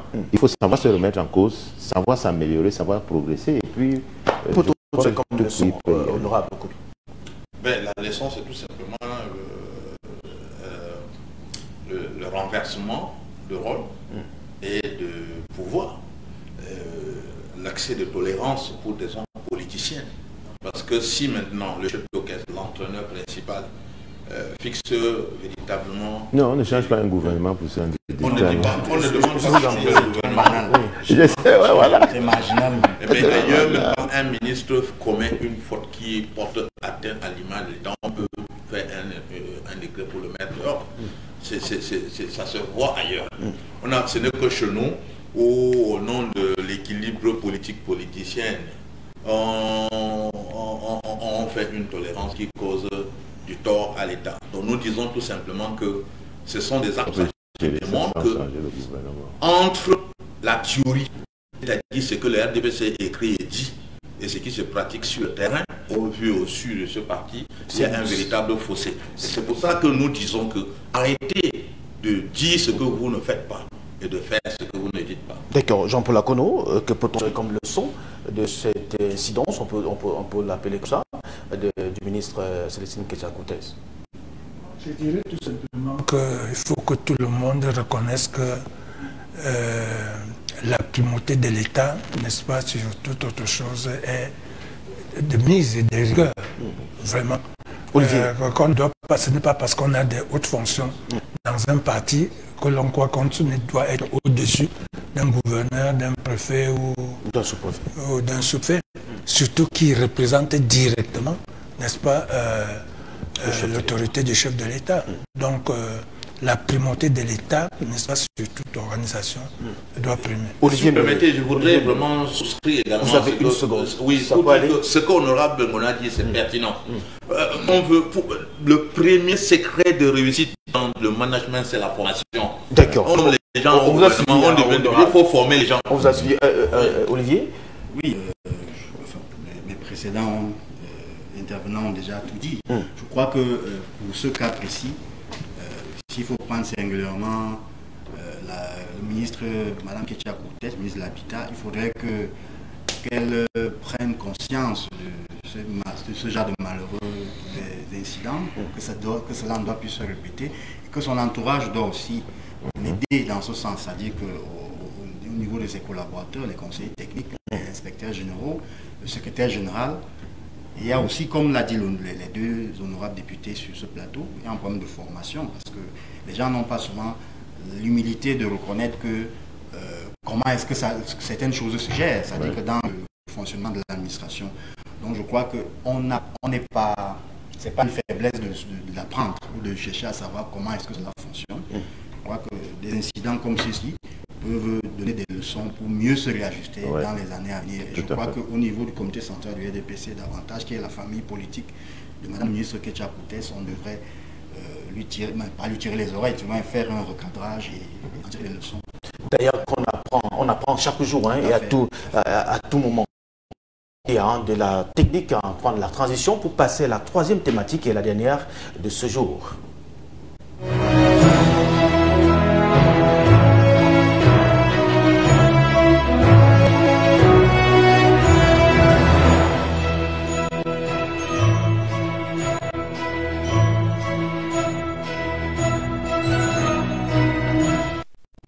Les Lions indomptables du Cameroun peuvent-ils garder le trophée à la maison? C'est la grosse interrogation de ce jour. Grâce à un but de Karl Toko et Kambi, le Cameroun a battu la Côte d'Ivoire et s'est adjugé le seul ticket qualificatif pour les barrages de la Coupe du Monde 2022 dans le groupe D. C'est un honneur, coach?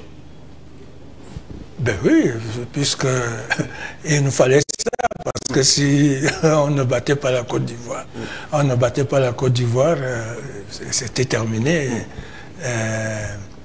l'éventuelle aventure de la Coupe du Monde. Donc, au dernier tour, ce qu'on appelle les matchs de barrage, dont les équipes sont déjà connues. Je crois que c'est la dernière étape qu'il faut franchir pour que nous soyons qualifiés pour la prochaine Coupe du Monde qui aura lieu au Qatar.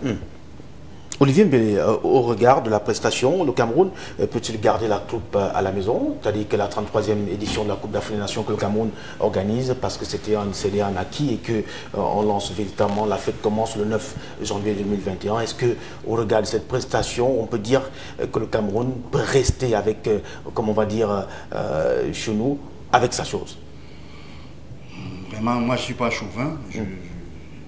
Dans mes débuts dans le journalisme, j'ai eu à couvrir l'actualité sportive et je pense que cette équipe n'est pas très convaincante, de mon avis, de mon simple point de vue. Je crois que le succès de 2017 s'est reposé essentiellement sur un bloc équipe et un fond de jeu et surtout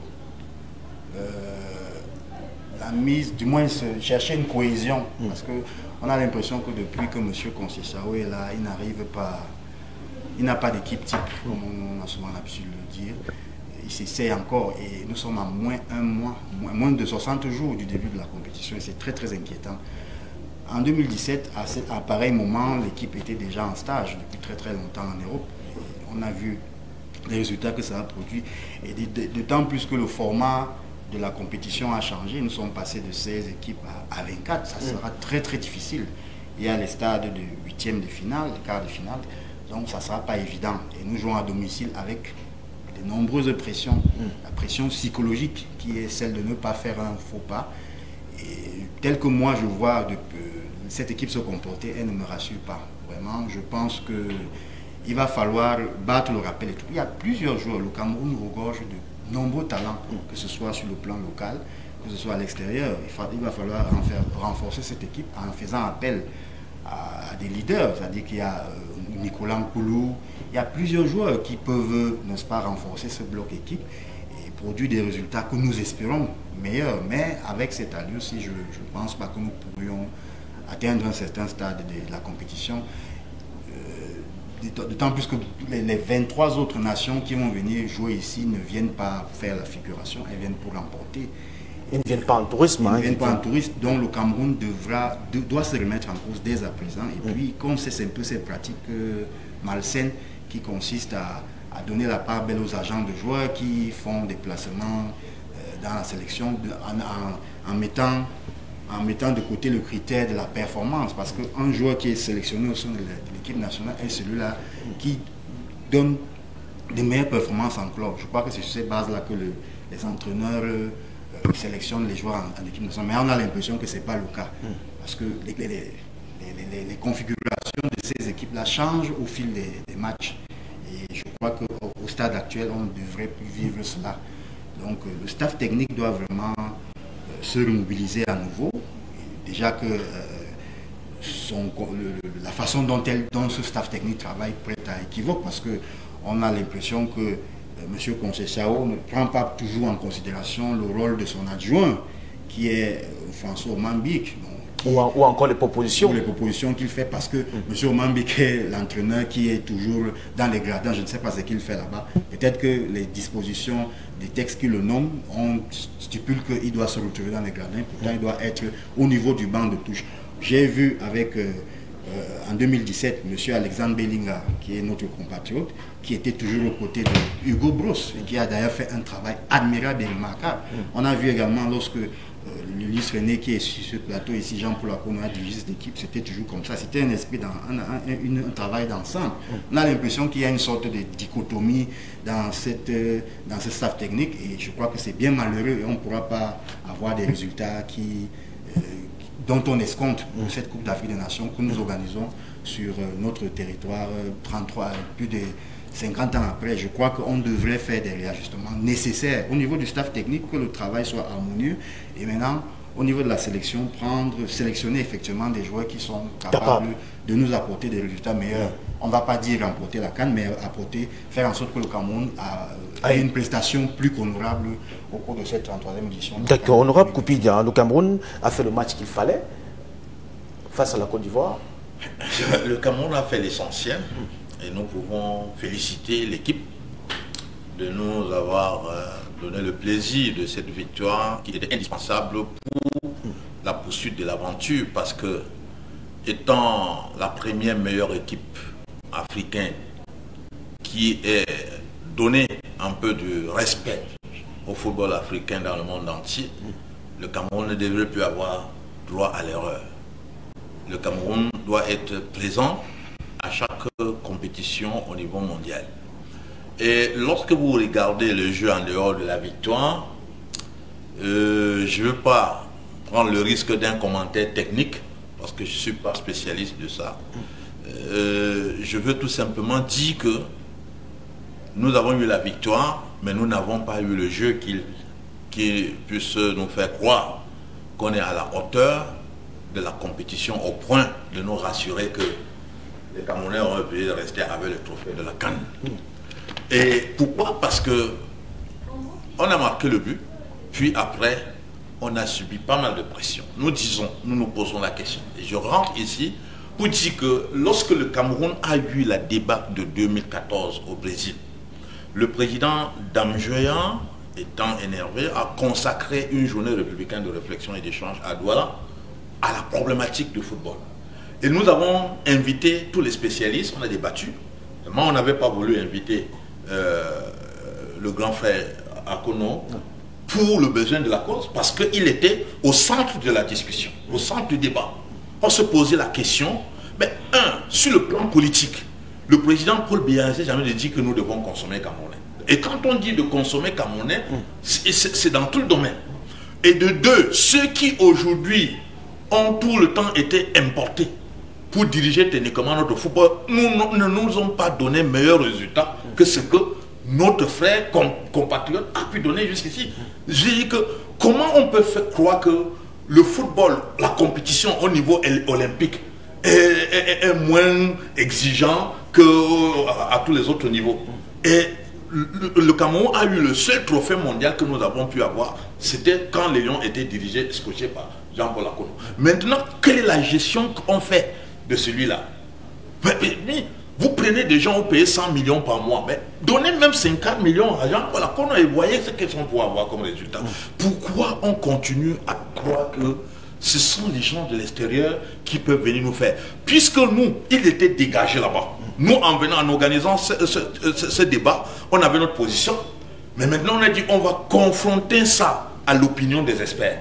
Et les experts, tous, ont démontré que quand on a un national à la tête de l'équipe, il a la technique, mais il a le patriotisme. Tout ça et par moment la maîtrise de ces éléments. Et la maîtrise des réalités psychologiques, sociologiques, des éléments qui doivent être managés. Donc nous ne comprenons pas pourquoi tout le temps on laisse les valeurs internes pour aller chercher des gens qui sont même moins talentueux, moins compétents que ce qu'on a à la maison. Pour nous, la solution pour que les Lions indomptables nous apportent les résultats attendus, c'est de confier la gestion technique de cette équipe à l'expertise nationale pour des raisons qui s'étaient dégagées. Parce qu'au terme de ce débat, on en a fait un rapport que nous avons envoyé au gouvernement. C'est ça la finalité des journées républicaines de réflexion et d'échange. Honorable, la prestation des Lions indomptables il y a quelques jours vous a quand même semblé... comment est-ce que vous avez d'abord apprécié cette prestation-là avant le but de Carl Toko Ekambi? Je crois que jusqu'ici, cette équipe a donné un certain niveau de satisfaction, mais je crois qu'elle a un problème de gestion stratégique des enjeux. Le match de Yaoundé n'aurait pas dû être gagné de mon point de vue, parce que en fait Douala, Japon, le match de Douala, voilà. Ouais. Parce qu'en fait, notre vrai problème, c'est d'avoir perdu en Côte d'Ivoire. Ce qui a compliqué un peu la situation. Mais sinon, ils se sont comportés globalement à la hauteur des éliminatoires pour le mondial.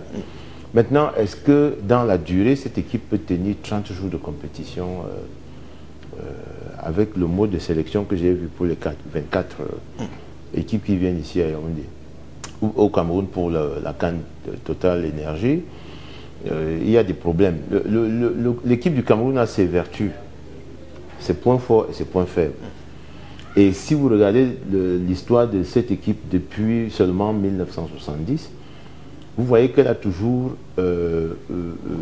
structuré ses victoires autour d'un bloc équipe. Je ne sais pas ce que l'expression veut dire sur le plan technique, peut-être Seigneur Coach va nous expliquer. Un bloc équipe solide, structuré autour d'une très bonne défense, c'est-à-dire le gardien et les défenseurs, et un milieu de terrain qui est capable d'organiser des assauts et des attaquants qui ont toujours été parmi les meilleurs en Afrique. Si vous regardez très bien l'histoire des Lions indomptables, vous allez voir que c'est comme ça que ça fonctionne. C'est pour ça que cette équipe suscite toujours de grosses inquiétudes quand ces éléments qui sont de son ADN, qui relèvent de son ADN, vraiment, ne sont pas tous réunis. Et l'équipe que nous avons en face de nous là aujourd'hui ne remplit pas toutes ces conditions. C'est pour ça que même si vous leur donnez le plus grand entraîneur, ils ne pourront pas s'en sortir. En revanche, lorsque cette équipe réunit ces conditions dans l'expression de ces grandes vertus, de ces grandes qualités, même les entraîneurs sans nom viennent souvent prendre le nom chez nous, les titres chez nous, vous le savez. On peut citer de nombreux entraîneurs qui sont venus prendre des titres de grands entraîneurs juste parce que les Lions étaient dans les conditions qui le permettaient justement tactiques et techniques qui permettent de donner des résultats. Et Seigneur Coach est là. Prenez l'équipe qui va gagner la médaille olympique avec lui. Mais c'est une équipe formidable. Et ils ont la chance, parce que lui, dans son parcours de footballeur d'abord, il faut voir, hein, en général, les bons attaquants ne sont pas de bons entraîneurs. Je vous assure, regardez dans l'itinéraire de la plupart des grands entraîneurs, les attaquants ne sont pas souvent de très bons entraîneurs. Zidane fait vraiment exception. En général, les bons entraîneurs sont des anciens défenseurs, des anciens milieux de terrain. Parce que c'est des grands organisateurs. Donc, l'équipe, s'il nous pose donc un problème, c'est qu'elle n'a pas de grands joueurs phares. Elle n'a pas encore sa structuration d'équipe, comme disait le DP tout à l'heure. C'est-à-dire qu'on ne voit pas encore le socle qui permet d'organiser. Et puis, l'entraîneur, c'est-à-dire le sélectionneur, qui aurait dû nous conforter encore contre la Côte d'Ivoire, tester. Donc on n'en sait pas encore, à moins de 50 jours de la compétition, quelle est le statut complète de l'équipe nationale, dans tous ces compartiments. Ça pose un sérieux problème, y compris à l'expertise nationale, qui n'arrive pas à éclairer l'opinion je voulais qu'on donne un peu la parole dans cette direction-là. Coach, comment comprendre le fait que, n'est-ce pas, Conceição ne puisse pas aujourd'hui avoir une équipe type depuis son arrivée à tête des Lions notables du Cameroun? Vraiment, vous me posez une question. Pas que je ne pas répondre à cette question, mais c'est que quand je vais sortir encore quelque chose, on va dire vraiment il est parti dire cela, ceci, cela. Je préfère rester vraiment sur des généralités. Je crois que ça a un peu tout dit. Olivier, l'honorable Essonga Pongono et l'honorable Koupik. Je pense que j'ai l'impression qu'aujourd'hui, nous n'arrivons pas à mettre une équipe vraiment en place. Nous n'avons pas cette impression. Si vous voyez l'équipe qui a joué, pour ne prendre que les deux matchs de la Coupe du Monde, de l'éliminatoire de la Coupe du Monde dernièrement, l'équipe qui a joué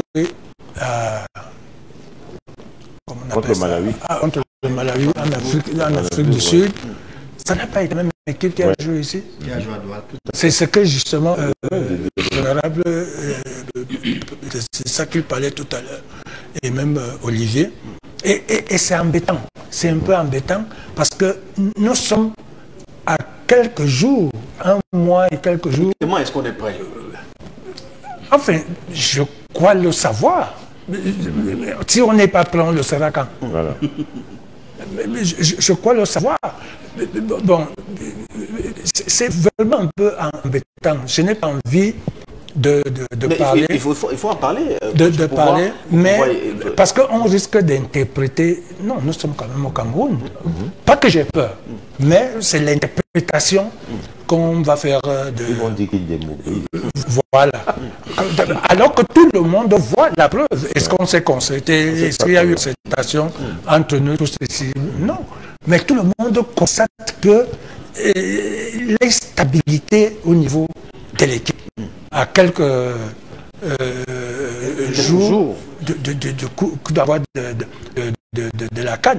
On peut pas, si vous posez la question à notre staff technique aujourd'hui, vraiment, je crois que le plus dur pour eux, ce sera de vous citer peut-être 7 joueurs vraiment titulaires. Je ne dis pas 11, mais 6 à 7 joueurs titulaires. Voilà. Tellement ça change, parce que c'est quelqu'un qui l'a dit tout à l'heure, on a l'impression qu'il y a l'immixtion des gens extérieurs, qu'on appelle un peu des agents, qui prennent l'équipe nationale un peu pour leur tremplin. Vous savez, je n'ai jamais, quand j'étais à la tête de cette équipe, je n'ai jamais accepté, même à côté de moi, à côté de mes 16 mètres, ce que vous appelez agent de joueur. Non, parce que finalement, quand on voit ce qui se passe, on a l'impression que le sélectionneur n'a pas les mains libres de la sélection de ses joueurs. Exact. Les joueurs lui viennent de partout. Voilà. Oh, une équipe nationale, c'est comme quelqu'un l'a dit tout à l'heure, mais vraiment, c'est les meilleurs parmi les meilleurs. C'est l'élite. C'est l'élite. Comme disait un ancien ministre, on ne vient pas à l'équipe nationale pour apprendre à jouer. On vient performer en équipe nationale. C'est-à-dire quand on t'appelle en équipe nationale, c'est pour le résultat. Parce que tu es à même de donner ces résultats. C'est pour cela que, c'est pour ces raisons que l'entraîneur te sélectionne. On ne vient pas apprendre à jouer à l'équipe nationale. On apprend à jouer dans les clubs. dans les clubs. C'est pour cela qu'on l'appelle le sélectionneur. Il va voir ces joueurs qui jouent dans les clubs. La preuve, depuis je ne sais pas combien de temps, il n'y a pas de championnat aujourd'hui. Oui. Sur quoi il peut se baser pour sélectionner maintenant les joueurs locaux? Sur rien. On ne peut pas. Donc nous sommes obligés de regarder au niveau de l'étranger où la plupart de nos joueurs évoluent. Et là-bas, je dis bien, il faut donc que des joueurs qu'ils sélectionnent soient à même de répondre à ces attentes. Oui. C'est-à-dire aux résultats. Or, j'ai l'impression que nous n'assistons pas. Vraiment, je vous parle avec beaucoup de douleur. Beaucoup de douleur un peu au cœur quand je vois ce qui se passe. Vraiment. Aujourd'hui, vous apprenez que vous suivez les noms des joueurs, vous vous posez la question de savoir est-ce qu'ils aiment, la plupart sont camerounais. Donc, c'est un peu l'inquiétude. Et vous avez vu le match contre la Côte d'Ivoire. Voilà. Bon, j'ai dit, sur le schéma tactique, je peux dire que ça m'a semblé un peu bon, parce que quand on voit, avant le match, la Côte d'Ivoire était qualifiée. Donc, qu'est-ce qu'il fallait faire?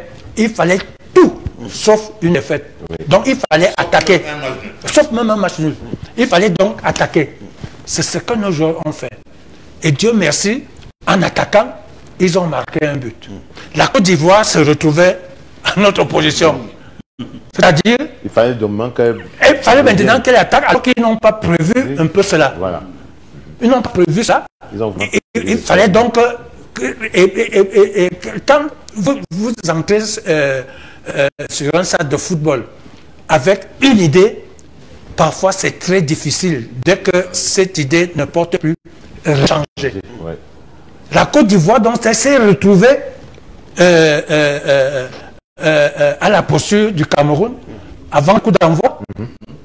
Donc, la Côte d'Ivoire devait attaquer et le Cameroun a bien compris que maintenant, nous avons déjà marqué. Il faut maintenant aussi que nous protégions notre but parce que c'est nous qui sommes en tête maintenant. Coach, on va quand même rester avec vous. Est-ce qu'avec cette équipe, on peut espérer atteindre au moins peut-être les quarts de finale de notre CAN? Vous savez, c'est pour cela que nous sommes en train de cogiter. Nous cogitons vraiment. Parce que nous ne savons pas. Vous savez, je crois que c'est l'honorable qui parlait de la CAN de 2017. Mais au moins à cette CAN-là, on était déjà, on savait déjà qu'on a telle équipe. Tu pouvais citer au moins 8 joueurs. Tu sais que non, ils seront titulaires. Les autres viendront peut-être. Mais là, on se pose toujours la question, quelle est encore l'équipe qu'on va nous sortir? Quelle est l'équipe qu'on va nous sortir? Au moment où on croit que vraiment c'est tel qui a vu dans son équipe, machin, subitement, il n'est pas là, tout ça. Non, je dis, vous savez, une grande compétition comme la plus grande compétition africaine, n'est-ce pas? On n'a pas besoin de tâtonner un peu. Ouais. Surtout, nous sommes pays organisateurs. Parce que c'est l'honorable ou bien Mbele qui a parlé de pression. Je vous en 12.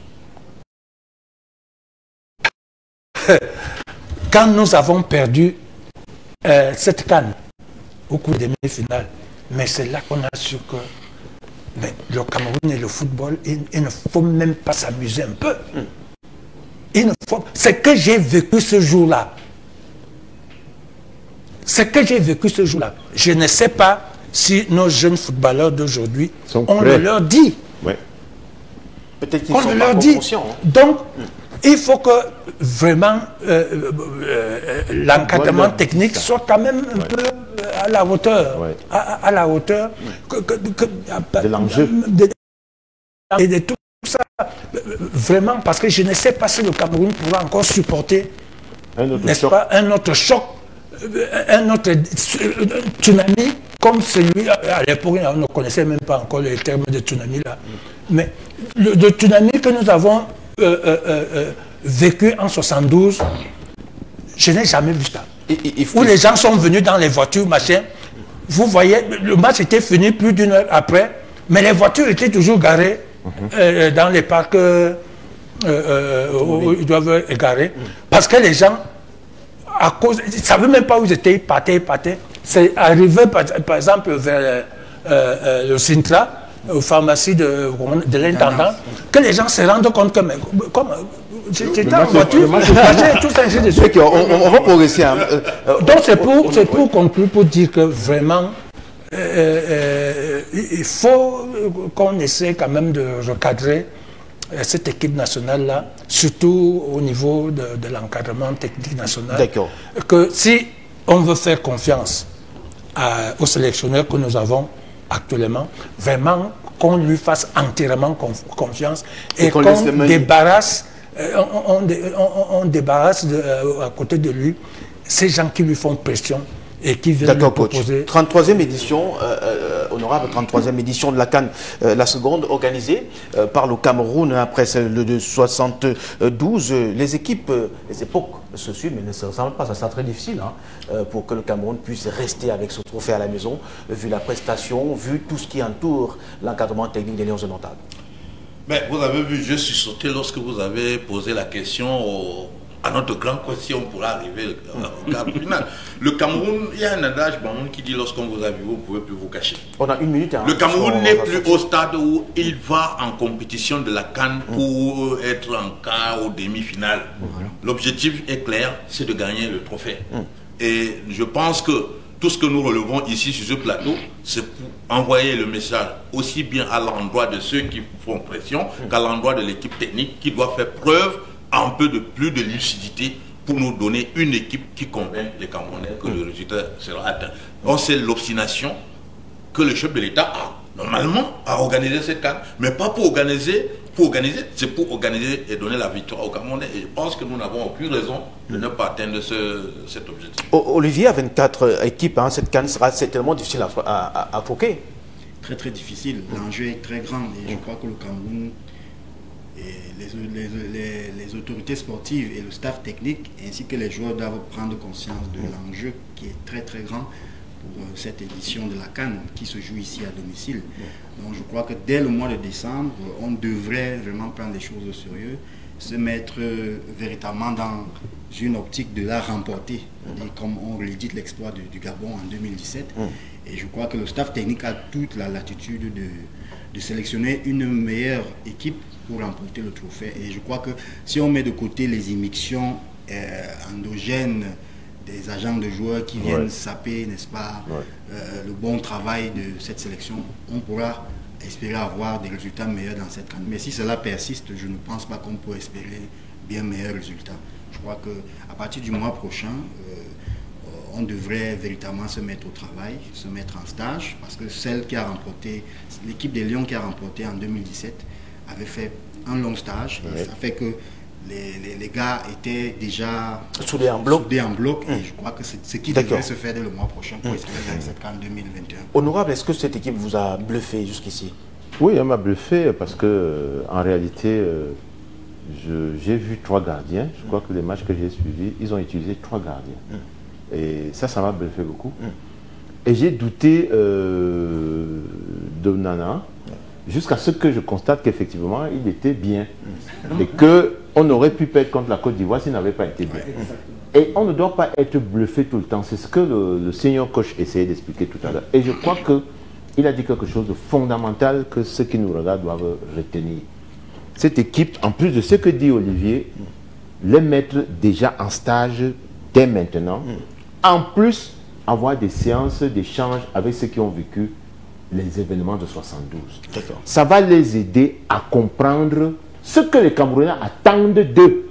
Maintenant que la compétition est chez nous. En général, on parle d'aller chez les autres. Honorable. Une dernière question pour le coach, puisque le coach est quand même là. Quelle stratégie pour garder le trophée à la maison en quelques secondes? Vous avez... Quelle stratégie? C'est ce que nous venons de dire tous tout à l'heure. Il faut vraiment que l'encadrement technique et les joueurs en prennent vraiment conscience. En prennent vraiment conscience. Parce que les Camerounais et le football, c'est autre chose. Donc, il faut absolument que d'abord, dans leur club, qu'ils sachent que autant ils jouent dans leur club, qu'ils pensent qu'ils le font parce qu'ils jouent, ils se préparent déjà pour la CAN, pour leur équipe nationale et leurs indomptables. Il faut qu'ils le sachent. C'est-à-dire que quand on devra sélectionner un joueur, qu'il n'y ait plus de contestation de pourquoi on est parti chercher, il joue où, qu'est-ce qu'il fait, machin. Non. Vraiment, c'est à tout. Comme quelqu'un l'a dit, nous avons déjà les meilleurs SAD un peu dans le monde. Tout ça, il peut même nous arriver aujourd'hui d'organiser une Coupe du Monde. Le Cameroun peut l'organiser seul. Il faut parce que tous les c'est la conclusion. Il faut non seulement mouiller le maillot, quand on a une équipe nationale, commencer par le mouiller là où il joue. Parce que c'est de là-bas, n'est-ce pas, qu'ils vont se faire remarquer et mériter la confiance du sélectionneur pour dire que voilà. Merci infiniment Jean-Paul Akono d'avoir accepté de partager ces moments avec nous. Coach, on vous remercie. Hein. C'était avec l'appui, n'est-ce pas, le plaisir du directeur de l'information également de Ebeni Saint-Franck. Merci Olivier Mbele. On ne se dit pas au revoir, c'est quelque part. Honorable, merci d'avoir accepté de partager, n'est-ce pas, ces moments avec nous et avec nos téléspectateurs. Merci beaucoup. Voilà, honorable Koupit, c'est la même chose. Hein. Merci infiniment. Merci. On va se retrouver dans d'autres circonstances. Merci à toute l'équipe technique mobilisée pour la réussite de cette émission. Merci à vous, chers téléspectateurs, d'avoir encore été les nôtres aujourd'hui. Le rendez-vous est donc pris pour dimanche prochain, à la même heure, s'il plaît à Dieu, bien sûr. Restez en compagnie des programmes de CAM10 Télévision qui se poursuivent. Excellente journée à toutes et à tous. Au revoir.